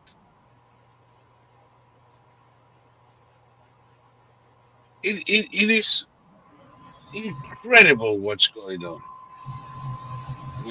Well, looking at the map, the Ukrainians could bypass the Russian defenses by taking a brief turn through Russia. And if the Russians have no defenses there, then that's how.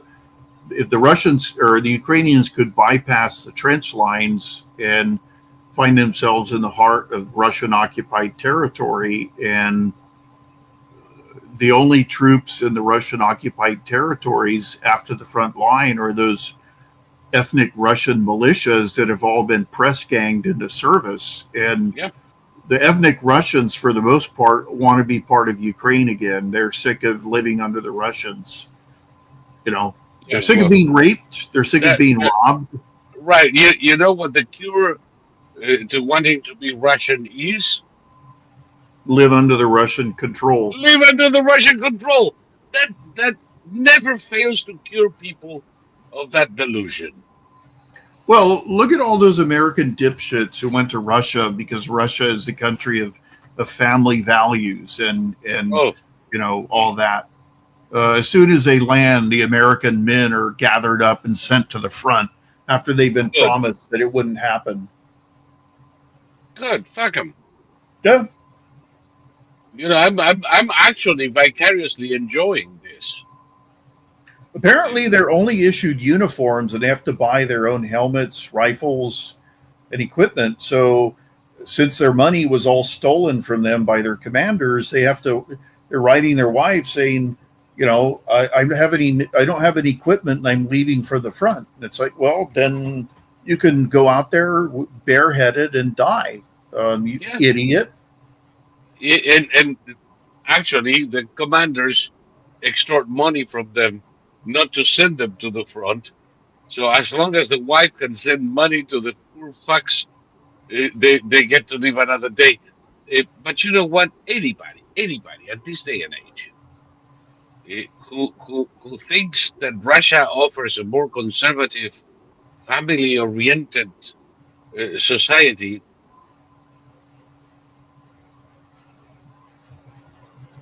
it's a genetic dead end.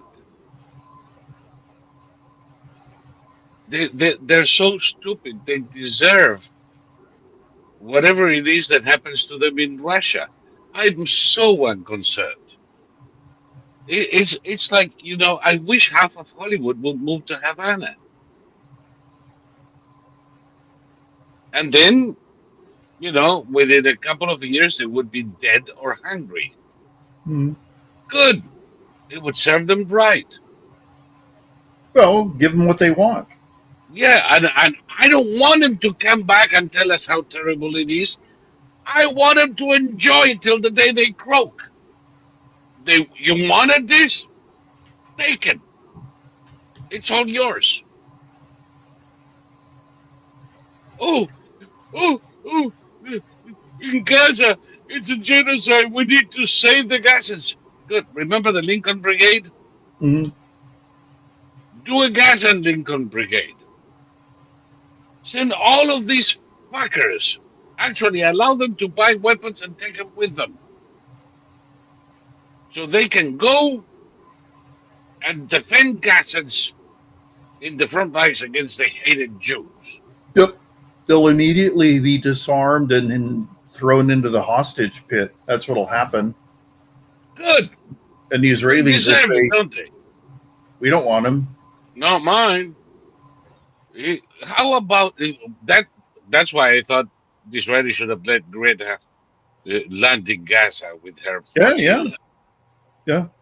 yeah. You know how long those trans and gays in the flotilla with rainbow flags would have lasted?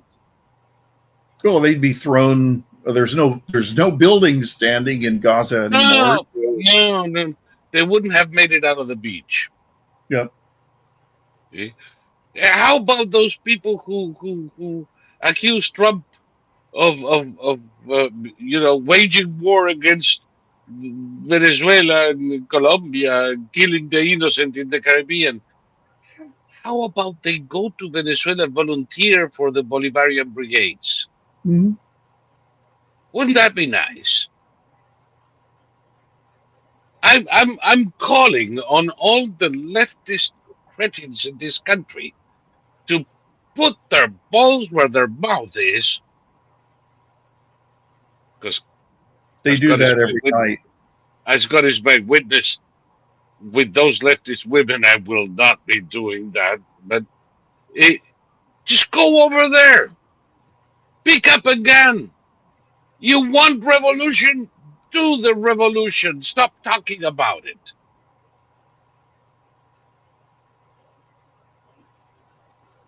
Over here, anytime now, one of these fuckers is going to shoot a federal agent.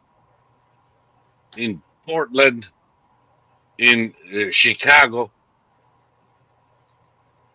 The moment they do that, it's an insurrection. Yeah, yeah.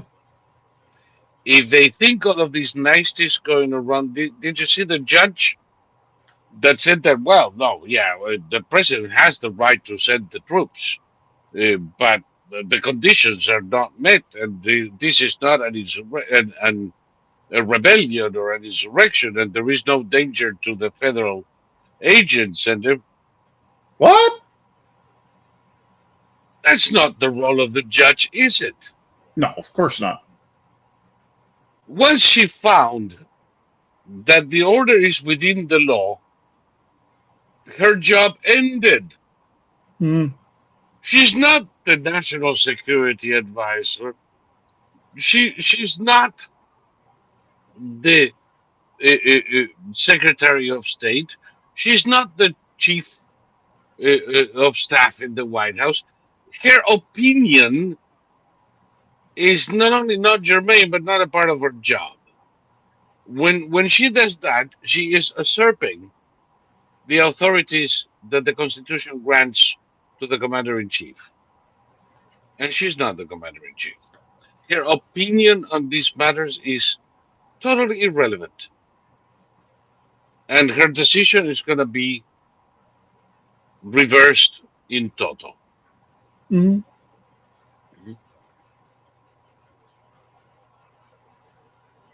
Yes, the Texas National Guard is going to be very active in Chicago in a matter of hours, days, if not hours. Go ahead.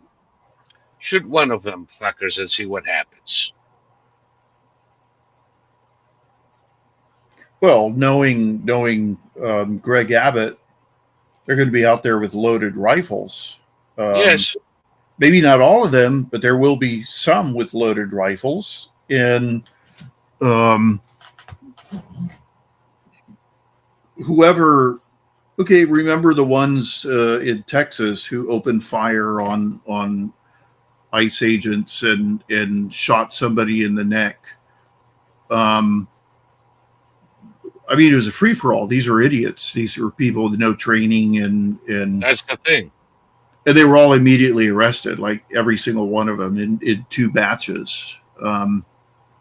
And they're going to spend 50 years in prison. So, no, I saw Antifa getting run out of the Bronx by black people saying, "This is our neighborhood, piss off." And you know, Black Lives Matter, piss off. Well, Antifa is trying to start a race war because I guess some black child was killed by somebody. I don't know. And Antifa was trying to get the blacks to rise up against an entire group of people, and they rose up against Antifa instead. There was like 5 Antifa members. They had one 7-foot tall goon, but he was too afraid to do anything. So, Oh well. Anyway, it's getting late. Let me give my little speech, people, because I've been putting signs and trying not to interrupt the conversation. But as you know, George Soros has refused our request for a grant. Did you send the request, Thomas? I did, but he sent me back a photo of himself shooting the finger. Ah, no, I'm not surprised.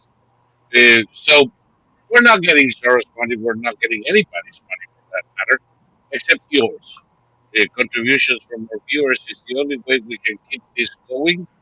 And the same thing for SQV or Social Quad Verum, which is kind of thriving at this moment. But it needs to be paid for. So please, if you are already donating to SQV and QVTV, thank you so very much. You are making this possible. If you're not, what the hell are you waiting for? Just buy us a cup of coffee a month. That's all we ask. We're not asking you to pay $100 a month in subscriptions, or just buy us a cup of coffee a month. You would if you could. You know you would. So just do it. And you can do it through quadverum.com/support us, subscribing to the Bradley on X, or through YouTube, although I use that as a last resource because YouTube keeps 50% of whatever you put in there. So, but at least we get 50%. You give us a coffee, we get half a coffee. What the heck? So, please do. We desperately need it, and we'd appreciate it. That said, Tom, hold on. Our universities have been feminized now for 20 years. Now they have been taken over by communism for the most part, with a few exceptions. I don't know, Thomas, if you think the same as I do, but not 20 years.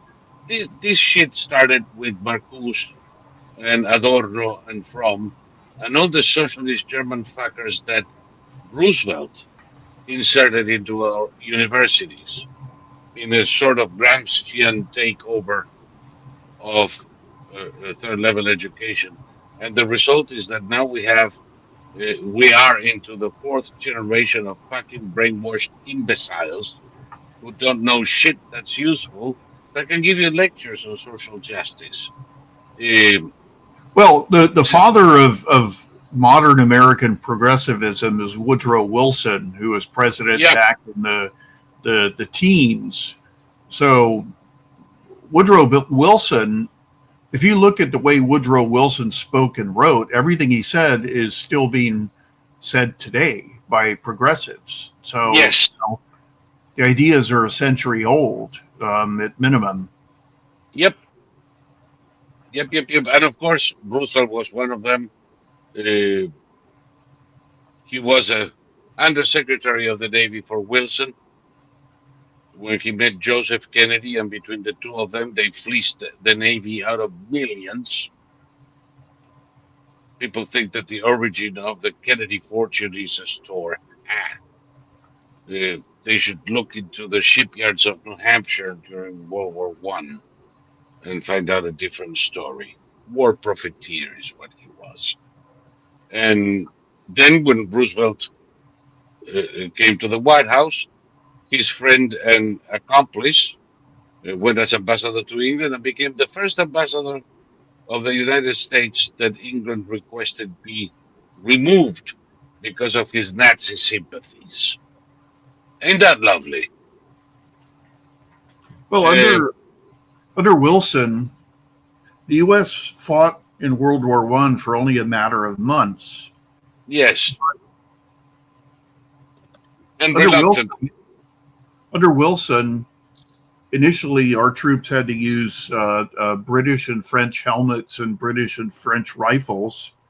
They had the stupidest backpack ever invented. It was this long, wrapped up thing, and it was so long that you couldn't sit down when you were wearing it because it would force you to lean forward almost double. Yep. So it's like, okay, what idiot adopted that? And we were woefully unprepared, and we were very, very, very poorly trained. You know what he wasn't then prepared for? What? Suspension of constitutional guarantees and internment of Americans of German descent. Mm-hmm. If you had a German surname, I'll put you in a concentration camp. Isn't it interesting that these fucking progressive Democrats always resort to censorship, to internment? Well, and also doing a half-assed job militarily. The first battle we fought was the Battle of Cantigny, and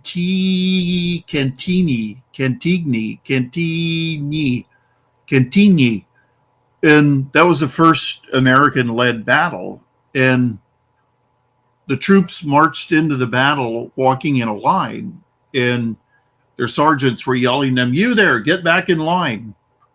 This is a battle. This is an assault on a town. And when the after action reports came in, the guy running the whole American Expeditionary Force, Pershing, he said, "What is going on? This is insanity. We come from Davy Crockett. We come from woodsmen. Use natural cover. Advance in tiny groups that are all spread out, and stop with this stupid marching in line shit because it's getting people killed." And it took a long time for the commanders to adopt that. And finally, by the end of the war, we learned how to fight. But, we were sent overseas essentially totally unprepared for a war. And that's all Wilson's fault. Because, he ran for re-election on the slogan, "He kept us out of war." Yeah, the same thing happened with Roosevelt. Yeah, exactly. And until Bradley reorganized the training of our soldiers already well into the war. Yeah. They always do the same thing. Yeah. No, the Japanese attacked us and the Germans declared war on us in December of 41. Yeah. And we didn't start winning until well into 1943. And, we really didn't start winning until the end of 1944. And it was only in 1945 when we started really, when we knew we were going to win the war. And that was that we were lucky enough to have Eisenhower, Patton, and Bradley. Yep. Because without those three, we'd be speaking German now. Yep. And then after the war, Harry Truman, a Democrat, signed the largest military spending cut in American history. So we trashed everything, and the Air Force was taken over by what was known as the Bomber Mafia. And the Bomber Mafia said, "We don't need any kind of airplanes except for strategic bombers. We don't need reconnaissance. We don't need fighters. Strategic bombers filled with atom bombs. And if anyone does anything, we're going to drop an atom bomb on them. We're dropping out of moments. Yeah, So, very brilliant strategists. well, the North Koreans immediately called our bluff, and Truman said, all right, drop atom bombs on them. And he was told, sir, we can't do that because we're going to kill all our own troops too. And he went, oh, shit. Because up till then, he'd been telling the American public, this isn't a war, it's a police action. And finally, he had to admit it was a war and start sending real equipment to our troops. Listen, because of this fucking imbecile, the North Koreans practically expelled us from the Korean Peninsula. We were all the way down in the city of Busan. Oh, Busan. And there were a few left in Busan. And if it wasn't for a rather daring amphibious landing by Eisenhower, God damn it, MacArthur. But it was not only landing, evacuation and landing in a different place. Yes. I mean, he went all the way up and landed. When you look at this, you say, whoa, this guy was fucking crazy and had balls this big. Yep. I spoke. I used to be a friend of mine, the Vice Admiral of the New York Navy National Guard, because he was many civilian merchant marine types were working for the Navy and had Navy grades, but different type. And this chap was in was the first officer in a ship that conducted the largest evacuation of civilians in a single ship in history. Mm-hmm. He was telling me they voted for this, Mm-hmm. and they decided to do it, and they had 1,800 people on deck, and they had to navigate a mined port access to get out of there. Can you imagine? Mm-hmm. But all of these had to happen because Truman was a fucking imbecile. And then when MacArthur reversed the situation and pushed the North Koreans into a little strip next to China, and the Chinese started sending reinforcements, Truman cashiered him because he wasn't ready to obey orders not to engage the Chinese.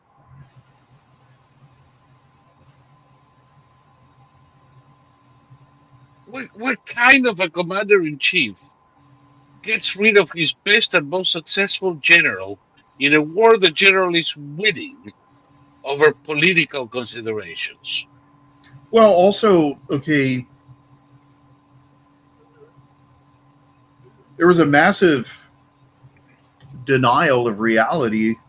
The Chinese were massing along the border, and everybody said, yeah, they're not going to do anything. They did. They fucking sent 1 million troops into South Korea on November 25th.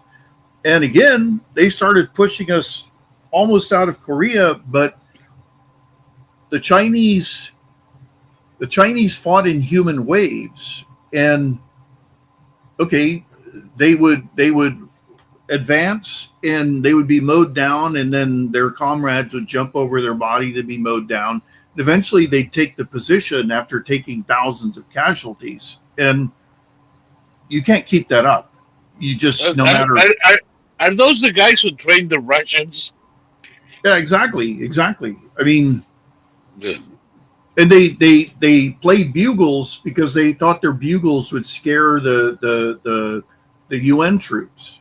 So they were charging with bugles, and Michael Caine wrote about it. He fought in the Korean War, and when the Chinese attacked, all these searchlights were turned on to illuminate the battlefield, and there were hundreds of buglers, and he said it was scary, but not intimidating. It was, just it was a bunch of guys with rifles and bugles, and they were all they were jumping on the barbed wire to serve as bridges for their comrades. So they just mowed them down. And the reason the Vietnam War ended in an armistice and not a surrender by the North the Korean War. Yeah, you're right. The Korean War. The reason it ended with an armistice was because of the Chinese, but the Chinese never fought a war like that again where they used human waves, because it's God knows how many troops they lost. It's not possible to count. Hundreds of thousands. Yeah. Hundreds of thousands. And you know, today they wouldn't be able to do it without a revolution. Yeah. No, when they first started, they refused to surrender, and they said, we're all going to die for whoever was running the country then. Mao. Was Mao in the 50s already? Yeah, Mao. Oh, yeah. Yeah. We're all going to die for Chairman Mao. And by the end, they were surrendering in droves. They'd had enough. Yeah. They were barefoot in the snow. They had no food. The Chinese nearly all died for Chairman Mao, because between the famine and the Cultural Revolution and the Korean War, he killed millions of Chinese. Yeah, at minimum 120 million. Yeah, it's insane when you think of it.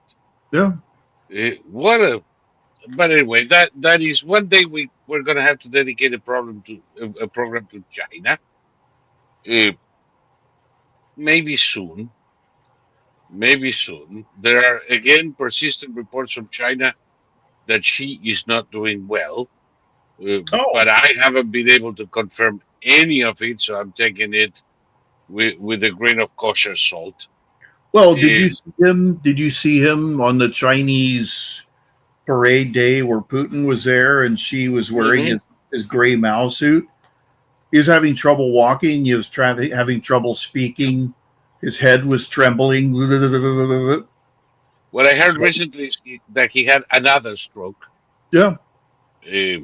Probably a first stroke is because the reason why you saw him like that. But again, I don't know. I could not confirm it in any way. So I'm saying there are rumors, but unconfirmed, and I'm not sure I believe them. Before anybody says that I'm giving false news. But one of these days he's going to croak, and that would be a good moment to talk about China and the real fucking pickle they're in right now. Have you noticed that everybody was talking about the Chinese, the imminent Chinese danger, and nobody is mentioning it anymore? No. I watched this movie with Matt Damon called The Martian. And in The Martian, he's accidentally left on Mars by his crew. And it's one of those things where the next Mars mission, the fastest they can arrive is 4 years, and he only has enough food for 280 days. So he grows potatoes, and then they're gonna drop provisions, and we launch a rocket full of provisions, but it blows up. And then we find out that the Chinese have a space program that's more advanced than ours. And boy, they're just dying to help us. Yeah. And so they end up sending provisions to the ship that Matt Damon was on, and it turns around and goes back and picks him up with the help of the Chinese, because the Chinese love Americans. The Chinese could, no, never mind. I mean, how can you comment seriously on such a piece of bullshit? I wonder why it wasn't Eswatini that had the Martian program. Yeah, exactly. Well, I mean, because it would be just as believable. Well, in the movie or The Arrival, a bunch of 12 alien ships land all over the world with these weird octopuses, and nobody knows why they're here. So the Chinese ship is out in the ocean. So they send their mighty Navy with its multiple aircraft carriers and its stealth jets and its naval air gunships and we're all waiting to see what the Chinese do, because General Domino, he's the Army Chief of Staff. Whatever he does, half the country will automatically follow. I don't know what this is. And by the way, the Chinese Navy still doesn't. They still don't have a blue water navy. No, The couple of toy aircraft carriers they build, copying the Russians, and even the new one, which is a little bigger, are shit. And I have the impression that a single shot from an F-35 would sink the motherfucker easily. well, have you seen the final test for American aircraft carriers before they declare it seaworthy? They drop a giant bomb right next to it. Yeah. Like literally right next to it. I also know that when we decommissioned, I think it was the New York, the old New York, not the new one. They decided to, instead of sending it to disarm, not disarm, to cut it into pieces, they decided to do use him as a target use him as a target in a trial to see what it took to sink it. And for 3 weeks, they shot at it every day with everything they had, and the thing was not sinking. Mm-hmm. They ended up, after they gave up, and all of these are direct hits, and all of these should sink, but they ended up sending a team on board to scuttle it from inside, because it was literally unsinkable. And that's 2 generations of aircraft carriers earlier. There are so many compartments inside those things, so many walls, so many redundancies, that even if you manage to get a few bombs inside, it's not going to happen. Well, the only reason we lost aircraft carriers in the Pacific in World War II is we insisted on having wooden decks, because that's always what we'd had. The British had steel decks, and they didn't lose a single aircraft carrier to kamikazes. But we lost, I think, one, and a couple others were severely damaged. And it was always because the thing would hit the wooden deck and go through the wood. Yep. And after the war, we said, you know what? Wood is probably not the best material. And did you see the thickness of our steel cover now? Mm-hmm. I think a direct hit from a nuclear bomb wouldn't sink it. Oh, yeah. Now, going back to the Chinese, their planes are shit. They don't know how to make aircraft engines, still to this day. They're stealth planes. You can see the rivets, which kind of tells you they're not stealth. Mm-hmm. Their submarines make so much noise, they're probably causing deafness in whales. It's all shit. It's all for show. And then they tell you, in all of these movies and all that jazz, the Chinese have the most advanced technology. They're trying to steal ours because they have the best. I don't know where they get this from, but all of these from Hollywood, by the way, it's Chinese propaganda. It convinces people that China is a superpower that is not. Mm-hmm.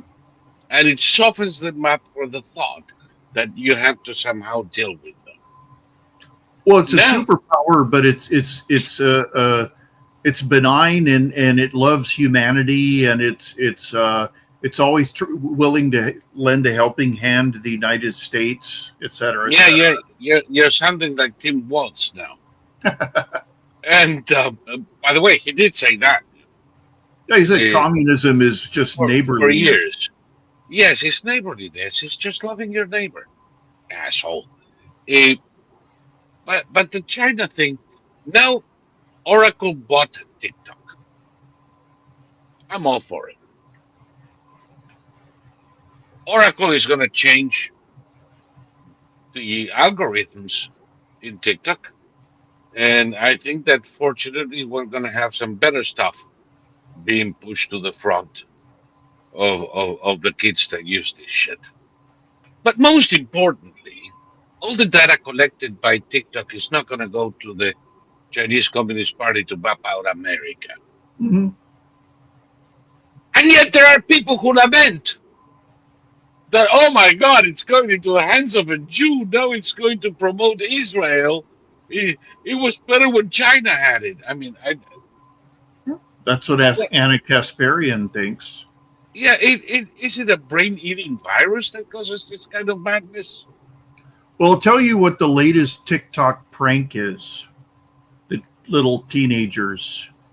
You make AI home intruders, and you send a video to if you're a teenager whose parents are out of town, you send them this video of a home intruder.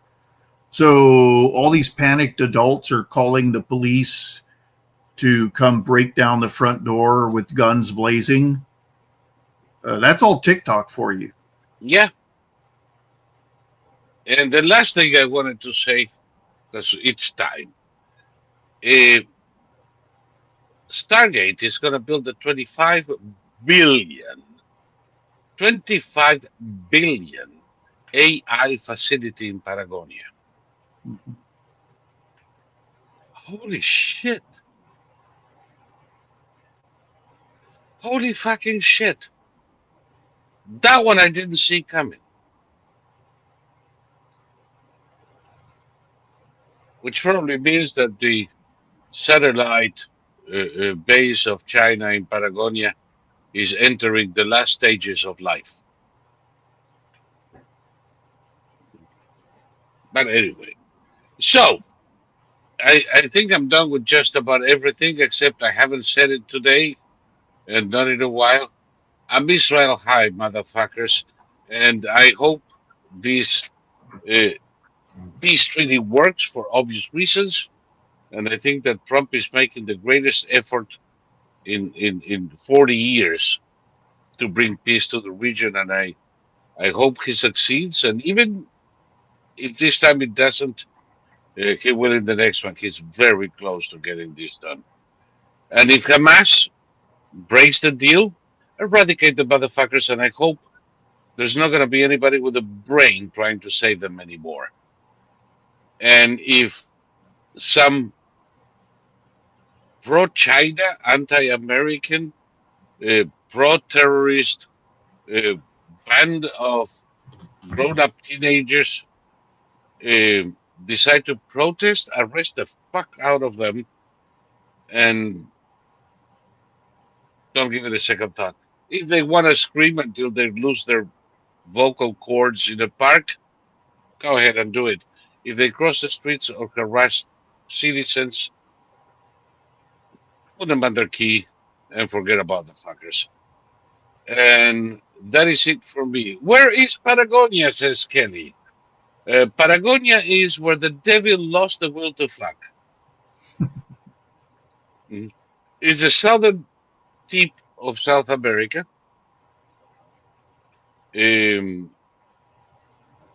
Most of it is southern Argentina. It's cold, it's barren, it's a fucking tundra. There's very few people living in it except on the shoreline and a couple of towns up in the mountains.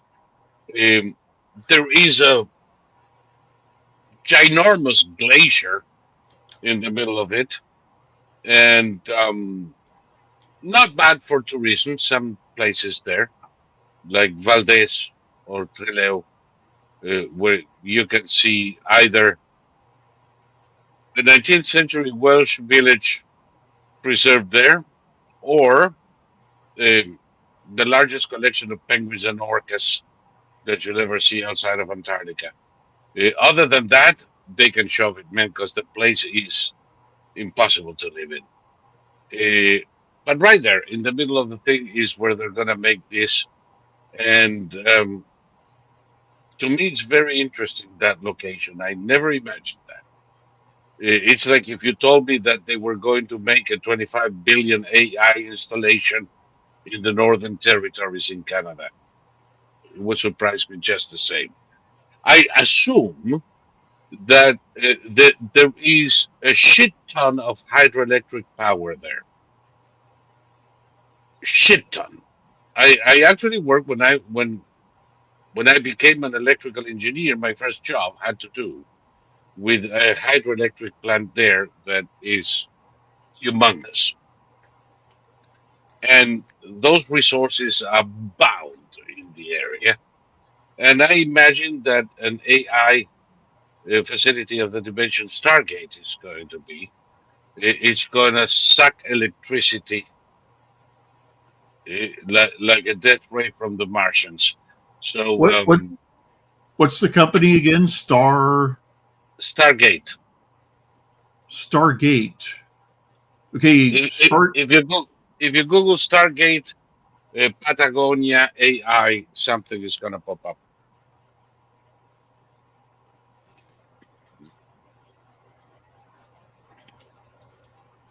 Hmm.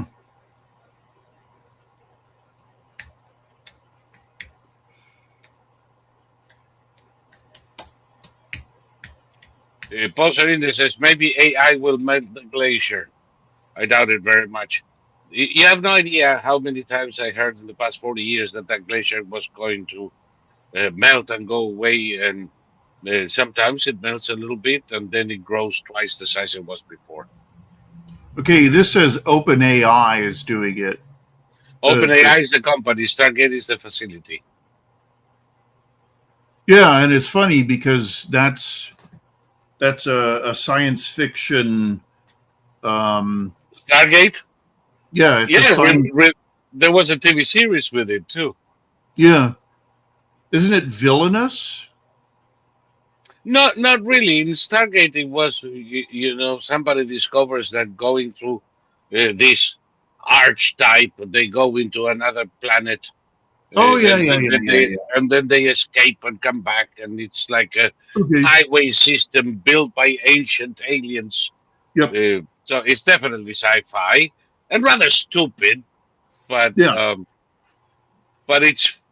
I suppose that the name that OpenAI is using is to give it a futuristic bend to it. Yeah. But yeah, and for a country like Argentina, and a single investment of 25 billion is game changing. Oh yeah. And when you put together the things, it is obvious that the Trump administration wants to A, keep the Chinese out of the South Atlantic. B, have a solid capitalist base in South America, from where ideas can flow. I think they're gonna try at least to turn Argentina into a capitalist window to the rest of South America. And if they succeed, those fucking Argentines are gonna have to walk, not walk, come to Washington from Buenos Aires on their fucking knees to kiss Trump's ass. Because nothing could be better for them. Between the swap organized by Treasury and the investment, there's not only this 25 billion, there's another 6 billion investment in a compressed natural, liquefied natural gas, LNG. There is the oil pipe to bring the oil from Vaca Muerta right by the Andes all the way to ports in the South Atlantic. Um, and there is the companies that are looking to exploit the lithium in northern Argentina, and there are uh, uh, rare earths up the wazoo. So I think there is a concerted effort by the U.S. to support Milei and support capitalist Argentina as a counterweight to the socialist vermin in the rest of the continent, and to keep the likes of the Chinese the fuck out of America. Let's see if that's it. I'm looking at the chat in um YouTube. I promised I would interact if they sent some mullah. Nobody said mullah, so I'm not interacting. But I want to say, I'm a man of my word. I said, if you guys send me 10 super chats, which could be $5 a piece, I don't care, by quantity, uh, I will interact with the chat in YouTube. They didn't, so I'm not. Maybe next time. And that's it. And there are a couple of interesting questions, PT. But like I said, I am a man of my word. Do you have anything to add to the conversation, my friend? No, I'm content with where we are. Wonderful. I am too, by the way. It was a nice one. To the rest of you, please remember, support makes things happen, and we need it. So don't be so stingy and send the buck. If you have already, thank you very much. And that's it for me. The last word for today, Thomas. Falal. Falal? Falal. Fallal. Falal. Falal. Okay. It was so close to fellatio, I had to ask twice. But falal with a double L. So there you go, folks. You got the last word. Go Google it. And I'll see you tomorrow at a Quad Meet, 10:30 p.m. Tuesday VIP room, which will open for everybody on Tuesday at 9:30 p.m. Although we open for everybody during the live session, when it goes on demand, it's back for members only. And thank you so much. I'll see you then. And Thomas, we'll keep talking.